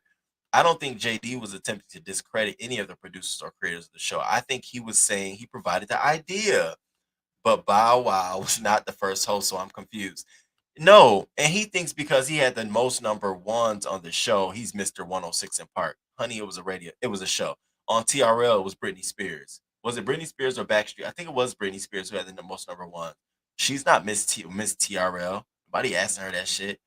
I believe Jermaine. Even if he lying, Bow Wow didn't have to call him out. These kids now when we talk about calling out these kids these days, JD was saying that BET needed their version of TRL to showcase black artists. So he suggested the idea to BET and they created the show. What's wrong with that? It's that simple. I think Bow Wow is battling with the fact that JD is credited for his success. He's been trying to separate. I agree. And unfortunately, it sucks. Why? It was okay when you were successful. If I was you, I would stick around. Nigga, you don't know what it could help you. You ain't that out there where you should still be trying to be doing go at it yourself. You don't have the audience or the capacity to do so. He's been trying to separate himself from JD for the past few years. Like I said, Romeo and Master P. Yeah, Risa, I see that Bow Wow is acting like he was the first host on the show. I can see JD in the background collabing for a show. The fact remains, JD is a huge reason for Bow Wow's period. He wrote, produced majority of those records. He used his connections to get Bow Wow for as an artist. He did things for him Snoop couldn't do. A hit dog will holler.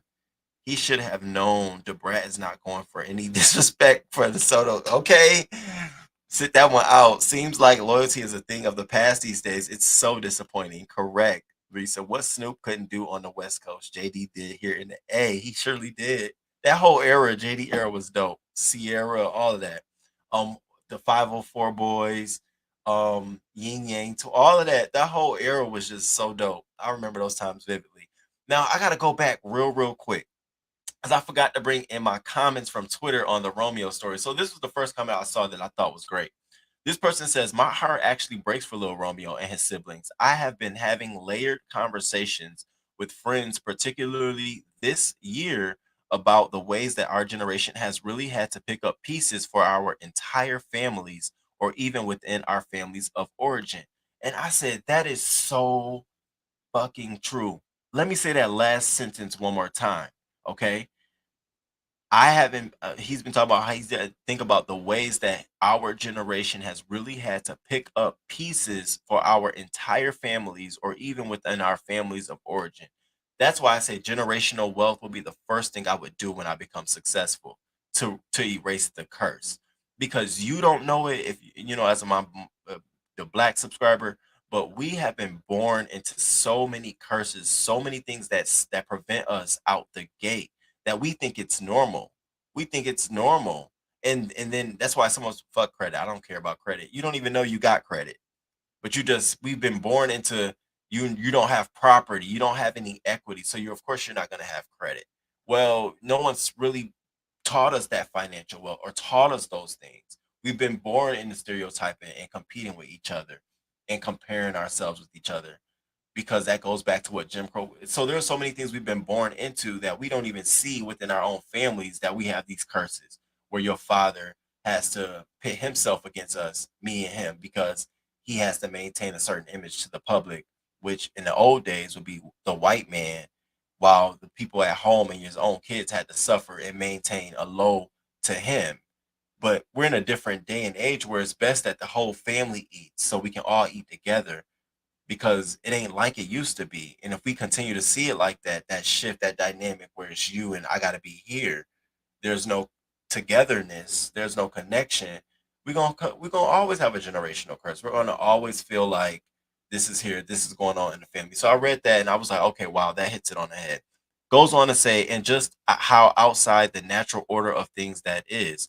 While we don't want to see our families drown, it often burdens us, causing us to drown while barely keeping the family afloat. The unfortunate part is we should be setting boundaries and telling our parents and families no. And that's another part. So instead of you as the child say, "Hey, mom, dad, I really can't keep up our family. I can't keep like, can you help us out? Can you help me out? We need some help." You do it to the point where this man Romeo saying they live month to month since he was 18. but you out here selling Loop cereal and trying to put up this image that you're this. That's crazy to me. That's a curse. For some reason in your mind, you think it's way more important to be presented this way than it is to actually feel and have that in the support of your family. The gravy comes in the family. The gravy don't come out there by yourself. You're gonna get all that shit by yourself and have no family. It was sad for me to watch go to his whole Instagram page, no family pictures, no Chris, no none of that shit. It's all business shit, business endeavors.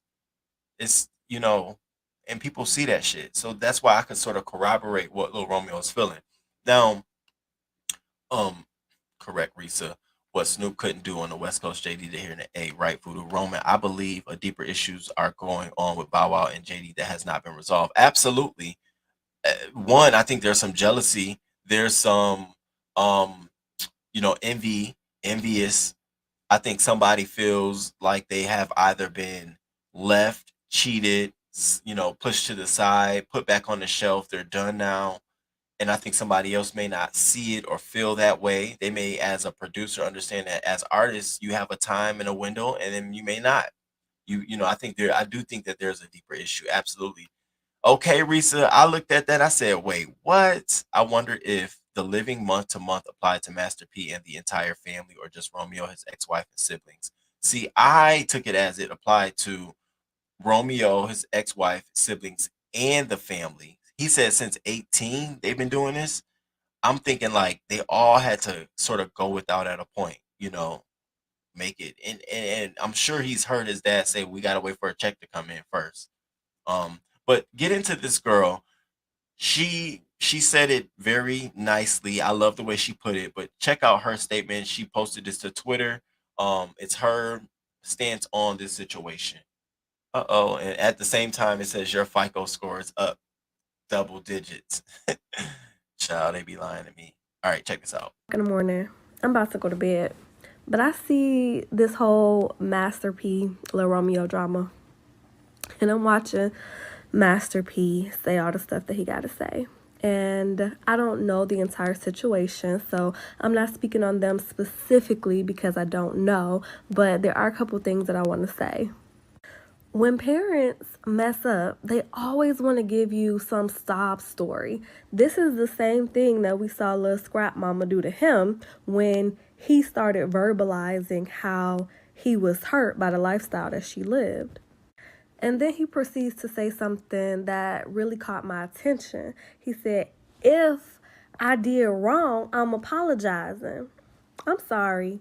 Did you do wrong or not? And I think it's perfectly appropriate to have grace for him and whatever he went through and all the hard work that he had to put into getting his family to where they are. But there's just something very specific that he left out. Romeo said he hadn't seen $1 of his money. Is it true or is it not true? Just because you have children, that's not an opportunity to exploit them. And if you made some mistakes along the way, all right, cool. All you got to do is say, you know what? I did wrong and I should have did better. I think parents don't realize how far the acknowledgement alone goes. Just to acknowledge that you were wrong, it really does go a long way in healing whatever traumas may have been left. What? Y'all know when I scrolled past that, I played it again. I said, girl, absolutely. And I think for this situation, an acknowledgement first, Master P, of the things that your son is saying about you. Acknowledging them, not making him feel like you're looking over him, like you're better than him, like they don't matter. No, son, I hear you. I hear what you're saying. I hear what you're saying, son. I hear it. That's the first you came out the gate. I don't really want to be on here social media doing this shit, but I'm gonna do it. Oh, but you just took back everything you about to say, sir. You've already gave me a negative impression. You ain't even get to the end of your statement. I already get the connotation that you don't want to be here. So that's why I wanted to definitely mention her message because I thought it was very good that that's also a huge point in this. Living month to month sounds like regular struggles. To be honest with you, okay, well, if you ain't got no credit card, yeah, because them credit cards be the month to month. You just defer to a credit card until the next month, pay that bitch off. You go, baby, you know how many times I don't put those bills on that credit card. I'm gonna use this cash.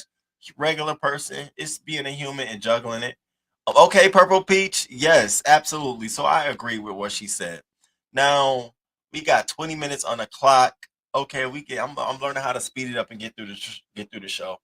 Thank you all for being here. I genuinely want to say that again. We got one more topic. I want to get into this Megan Tory story because I want to talk about Justin Edison, because I think either people are being slow, or I think it's things are purposefully being done this way, because this has been one of the dumbest, one of the slowest cases I've ever watched carry out in the media. My friends don't even want to give me advice because they're like, I don't want to tell you shit for that show, for your show, because I don't, to be honest with you, Roman, I don't know what's going on. After the immunity, I stopped. They stopped. It was like, okay, I don't know what else. I don't know what else to tell you. So we're gonna get into it. But I just wanted to say thank you all for being here right now with me. We got one more topic, so let's get into it. Let go. All right. So Megan Tory, Megan Thee Stallion's bodyguard missing ahead of appearance at Tory Lane's shooting trial. So, it goes up in flame. The guy is missing. Now, this was day 5 of the trial, catching everybody up. We talked about 1, 2, 3, 4. Basically, on day 5, they had the prosecutor show visuals of a series of text messages that Kelsey Harris sent Megan's bodyguard at 4:27 a.m. And they were going to also, have him testify. They got wind that he was missing. I'm saying, how did they get wind that the man was missing? They also played 80 seconds, 8 minutes, I think it was 8 minutes, of the deposition, 80 minutes of the deposition that was recorded of Kelsey back in September when she actually confessed to everything that she said. So they played that for the jury. And I said, girl, we're going to see how that turns the fuck out. Because that versus that, they get to having the jury hear that kind of stuff. It literally does a lot. So what got me was I also saw this headline. According to a social media post, Justin Edison is closing out the year by working as a security guard for his overseas client at the 2022 FIFA World Cup in Qatar. So I mosey over to his page, and sure enough, Justin is closing out the year protecting clients over the next few weeks of the World Cup, another country stamp. Now, this was posted 2 weeks ago on December 2nd. So I said to myself, am I the only one using common sense here? Do you not think that the prosecutors and the defense attorneys didn't see or know that this man was going to already be out the country? Did they assume that the cup was going to be this weekend, that he'd be back in time to give testimony? See, for me, this seems like a play. It seems like a play. It seems like a play. I don't know what's going on, but obviously he had a gig booked already 2 weeks in. We've been watching this trial since December 12th. You mean to tell me nobody went to go check out his page just up until this weekend? This doesn't happen, and I'm telling you all, this is only happening in the Megan trial case. This does not happen with real prosecutors, and I'm not calling them, I don't know what the fuck I'm calling them at this point. Prosecutors are going to call all their witnesses weeks prior to see, are you here? They wouldn't even let the man in Takeoff case go to fucking Mexico because they said that he was trying to flee with a passport. So do you think that this would have happened if they thought this was the case? They didn't know he was out. LAPD is looking into it. Well, are y'all going to take a flight? Now, granted, he may be back now, given that the World Cup is over. But at the time of this, the man is not even in the country. And so I didn't know, and I was trying to figure this out. Was he a hired agent by 1501, or was he hired by her? I was trying to glean through his social media page to see, because this was the only post that he had put up recently was, he's closing out the year over there playing the World Cup. Now, if y'all have never seen this man, because I never really don't pay attention to him. This is him. Much about fake news. Look it up, my nigga. Justin. Justin what? Megan Wiggin. So that's Justin. So in my mind, I honestly do feel like somebody's playing a game here. Like somebody had to know this man is definitely gone on assignment. But as I'm reading all the reports, everybody keeps saying he's missing. He's missing. He's missing. Okay. So true. Acknowledge your wrongdoings. Right. She hit the nail on the head. Okay. Those credit cards come through. Don't they come through, Coco? Don't they come through, baby? There's been plenty of times I was like, oh, let me just go ahead and I'd be like, I ain't used you in a while, especially one that I'm fucked up. I'd be trying to lay low on it. But yeah, and then I also wanted to play this clip. Now you know how Megan keep talking about she didn't see her get shot. She don't know if she got shot or anything. Somebody resurfaced this clip from the actual crime scene onto Twitter, and I said, "Look at this shit. This bitch been lying the whole time. Look at this."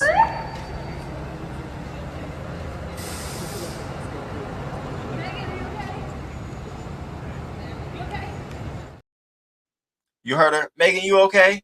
So if you don't think anything happened or anything, why are we yelling out, Megan? You okay? Megan, you okay? So this whole fucking case is just a shit show to me. It's still going on to this day. It was, I think this is supposed to be the last week of Clearly. Still going on to this date. I want to remind everybody, Megan is not on trial. Megan is not on trial. Megan is not on trial. Tory Lanez is on trial. He's the defendant in this case. So all of these discussions about whether Megan lied or what Megan's doing or Megan not, she has no reason to lie. She has none of that. She has none of that. Her whole thing is to prove her truth because charges was brought for her case.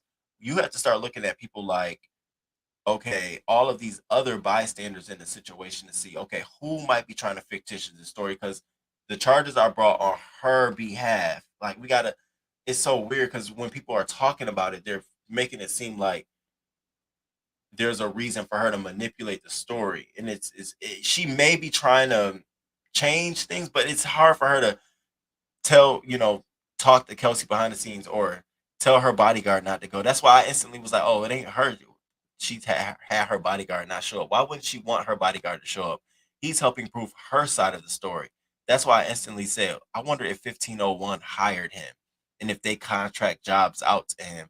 And one of the jobs is go to Qatar for these next couple of weeks so you couldn't be at the case.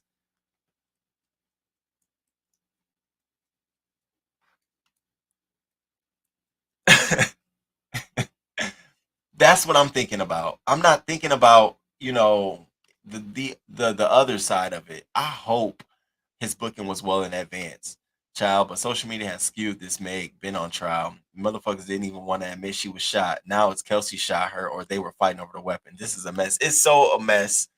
It's so a fucking mess, Risa. It's so a mess. I find myself like baffled when I hear people give testimony once they got outside the court. It's like, really, all that shit went on in there. But I guess we gotta stay tuned. We gotta stay tuned. One, just know for a fact that I don't think Justin went AWOL, absent without leave. I think someone knew that Justin had a job, and if they didn't, he can very much so prove that he was somewhere doing something. So the whole missing is kind of baffling to me.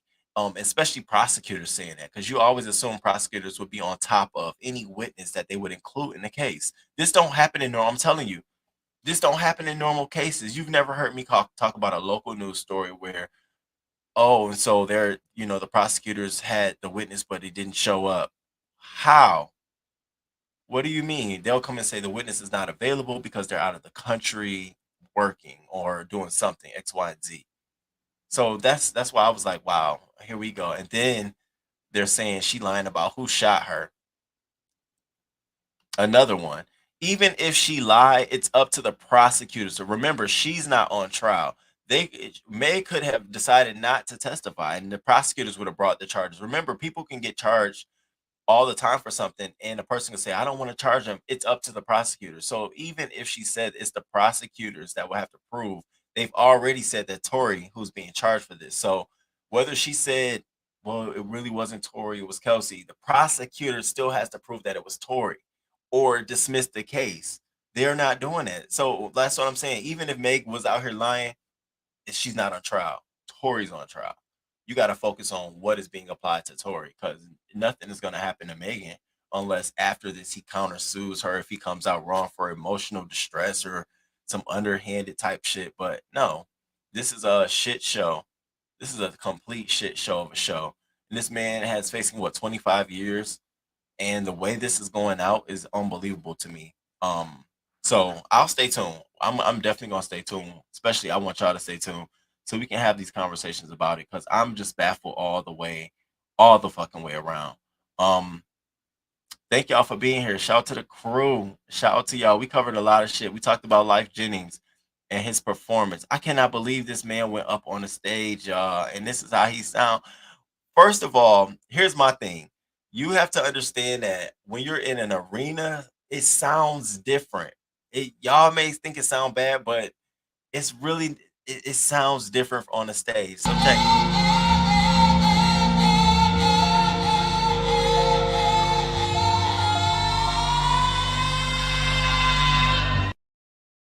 That happens to the best of them. It may sound different sitting there live. She was way in the back. First, I would ask her if I was him. I'd be like, "Bitch, pay for an upfront seat." Then you would sound it'll sound different. Then this.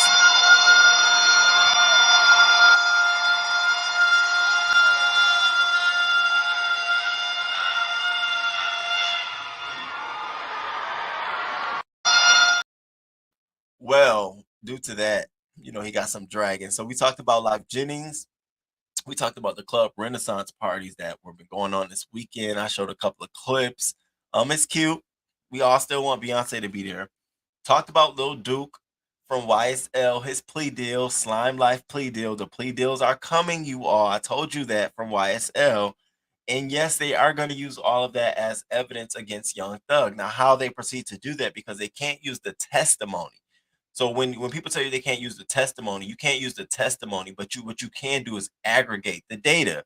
Well, we know that there are 5 former YSL affiliates who have you can't use testify. You would say you have to use words like have financially supported. See, that's a fact. Financially supported. Then you have to get documentation to prove that. But based on that testimony, they said they did. That's how you got to use it. So they got all this testimony that they're gonna have to use and flip it into legal jargon to go against Young Thug. And of course, so I told you about Sauce Walker. Brought his ass out here talking about Gunna and his plea deal. 2 days later, the Rico on his people. Like, what are you doing? What are we doing? So yeah, talked about Amari Stoudemire. Now, yes, I think there's a disconnect between assaulting and whooping. Okay, he's claiming he whooped his child. The police are saying you assaulted, and your daughter is saying you assaulted her. So this is definitely clearly how do you determine that? But it's also a case of religious expression. I'm telling you, in his response, there's no reason why. Third in, we're talking about I am of the Jewish faith. Today, Jewish people all over the world celebrate Hanukkah, and here's the story of how we fought wickedness. Doesn't make sense when no one brought that up in this situation but you. So I hear a religious protection claim coming from him. We talked about Nick Cannon being spread thin. Well, didn't we see this shit coming? We couldn't say we didn't see that shit coming. I mean, it comes with it, Nick. We don't- I- do you The real question is, do we feel sorry for you? I don't feel sorry for you. I feel sorry for the kids. And that's honest. Seeing them kids, some kids of yours on social media posted with you for Christmas, and then and then some not with you for Christmas. It's a little okay. We talked about young Romeo Miller and Master P, and how yes, I do think that one Master P, his haphazard apology is doing nothing to the situation. Master P needs to take a seat. I think there needs to be an acknowledgement on his part, and I think there needs to be a conversation on both sides with the therapist in a room. That's just me. Somebody on a couch. Period.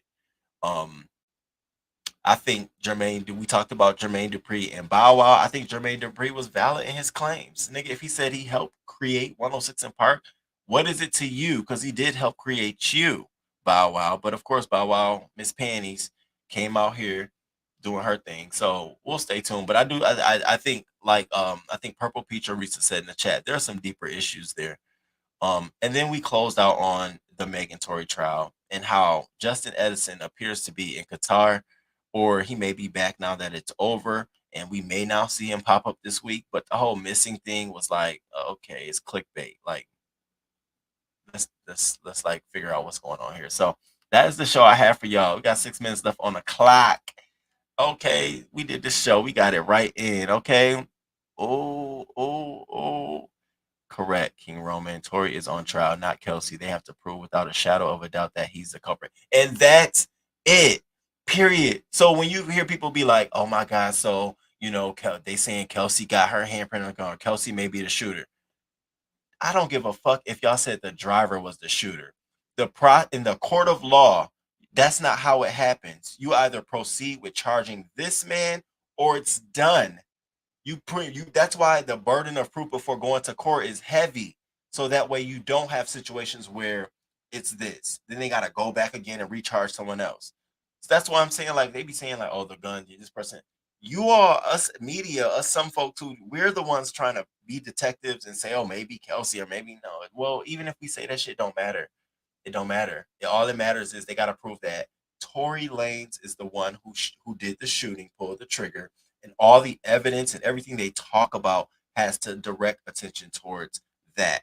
Think about it. The bodyguard directs attention towards that, right? Kelsey was supposed to direct attention towards that, right? And then you get all these other claims redirecting that attention. Kelsey, she don't remember shit. So what they do, they bring out the audio to redirect attention back to Tory. Bodyguard's not here. And I'm seeing people saying, oh shit, see Megan, she lying, Meg lying, she didn't want to get him because he know he didn't really receive it. I'm sitting there thinking like, whether Meg did or not, the prosecutors would need that man here to corroborate their story.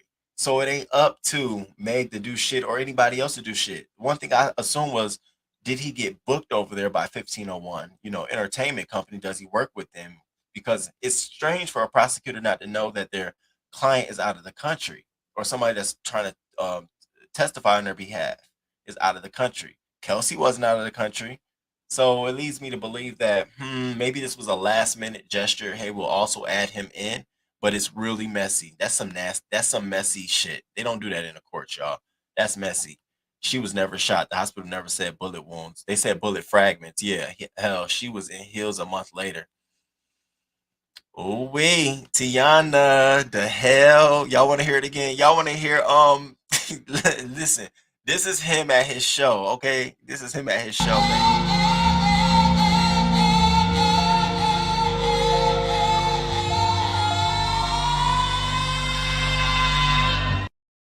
Oh, baby.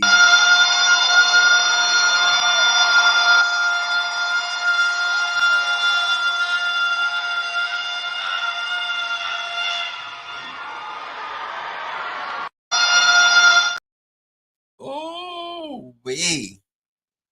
Nah, bruh. Nah, bruh. And then yeah, we ended on. So thank y'all for being here this morning. I'm mad y'all made sound ahead and play it again, please. Right. Shout out to the crew. He thought he ate. Life sounds like a wounded cat. I ain't going. No, I didn't. I sound different.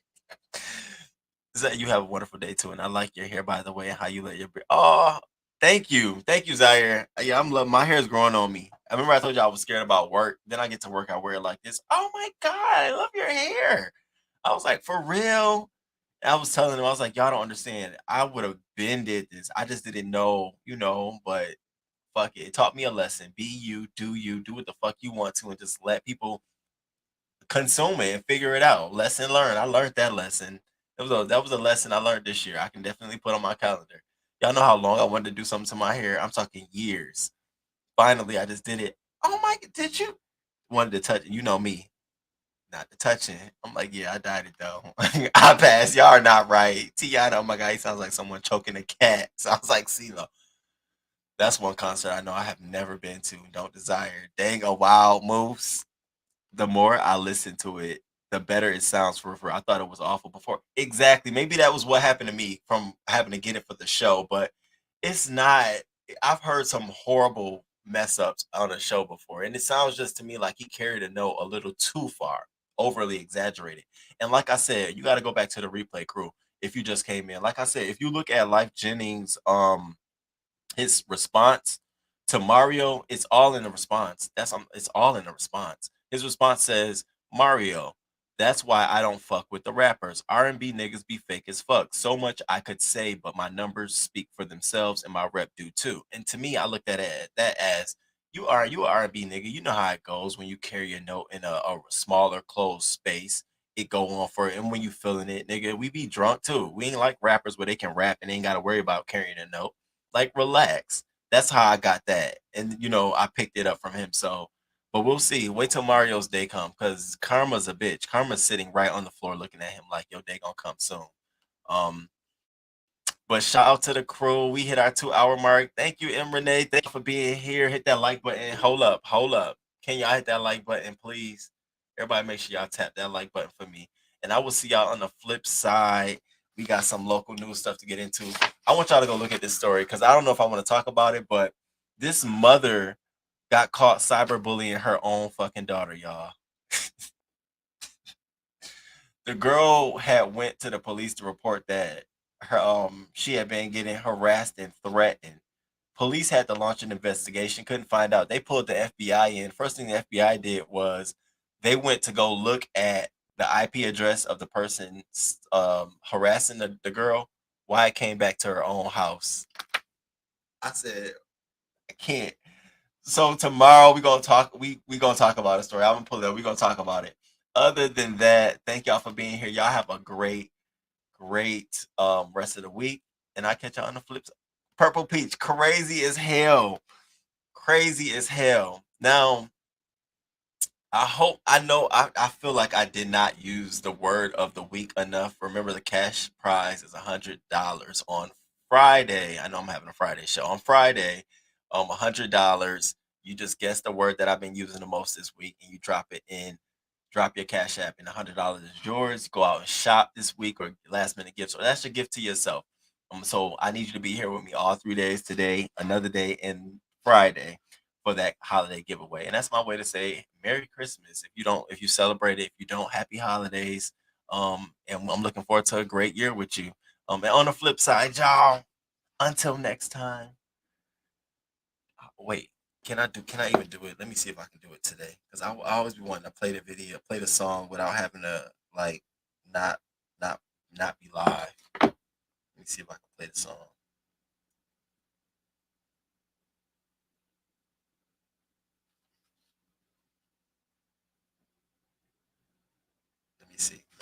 Let me see.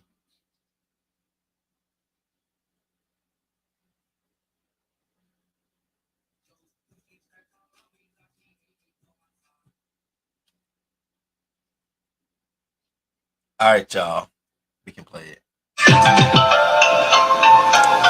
Good morning, good morning, good morning, good morning. Thank you for being here this morning. Thank you for being here this morning.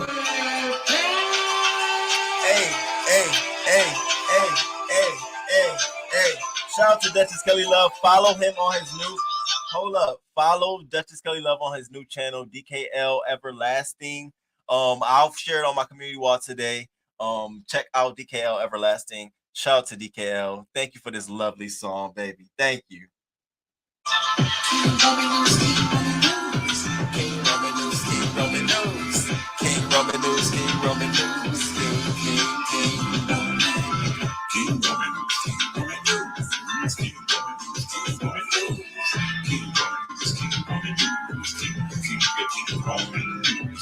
Let's go. Let's start this show. King Roman News gonna come right through, gonna give you that news just like you know it can do. Hot topics in your face, baby.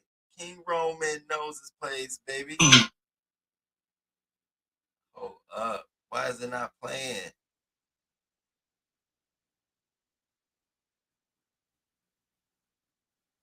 King Roman knows his place, baby. King Roman.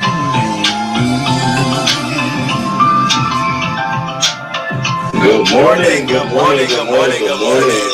6:30 a.m. Eastern time, baby. He's gonna come right on time with the news just for you. Hey, celebrity news, politics, and local news just for you. King Roman News, let's go.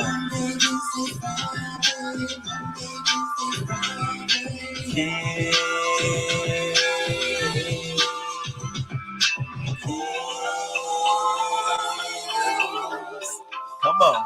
Hey, hey, hey, hey. I can't even stand up. I got no hands on. Let's start this show. Coming just for you.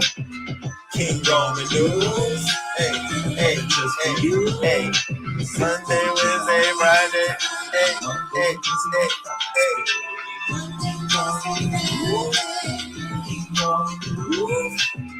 King Roman News. King Roman News. Thank y'all for being here. I appreciate y'all all the time, crew. Let's go. Hey.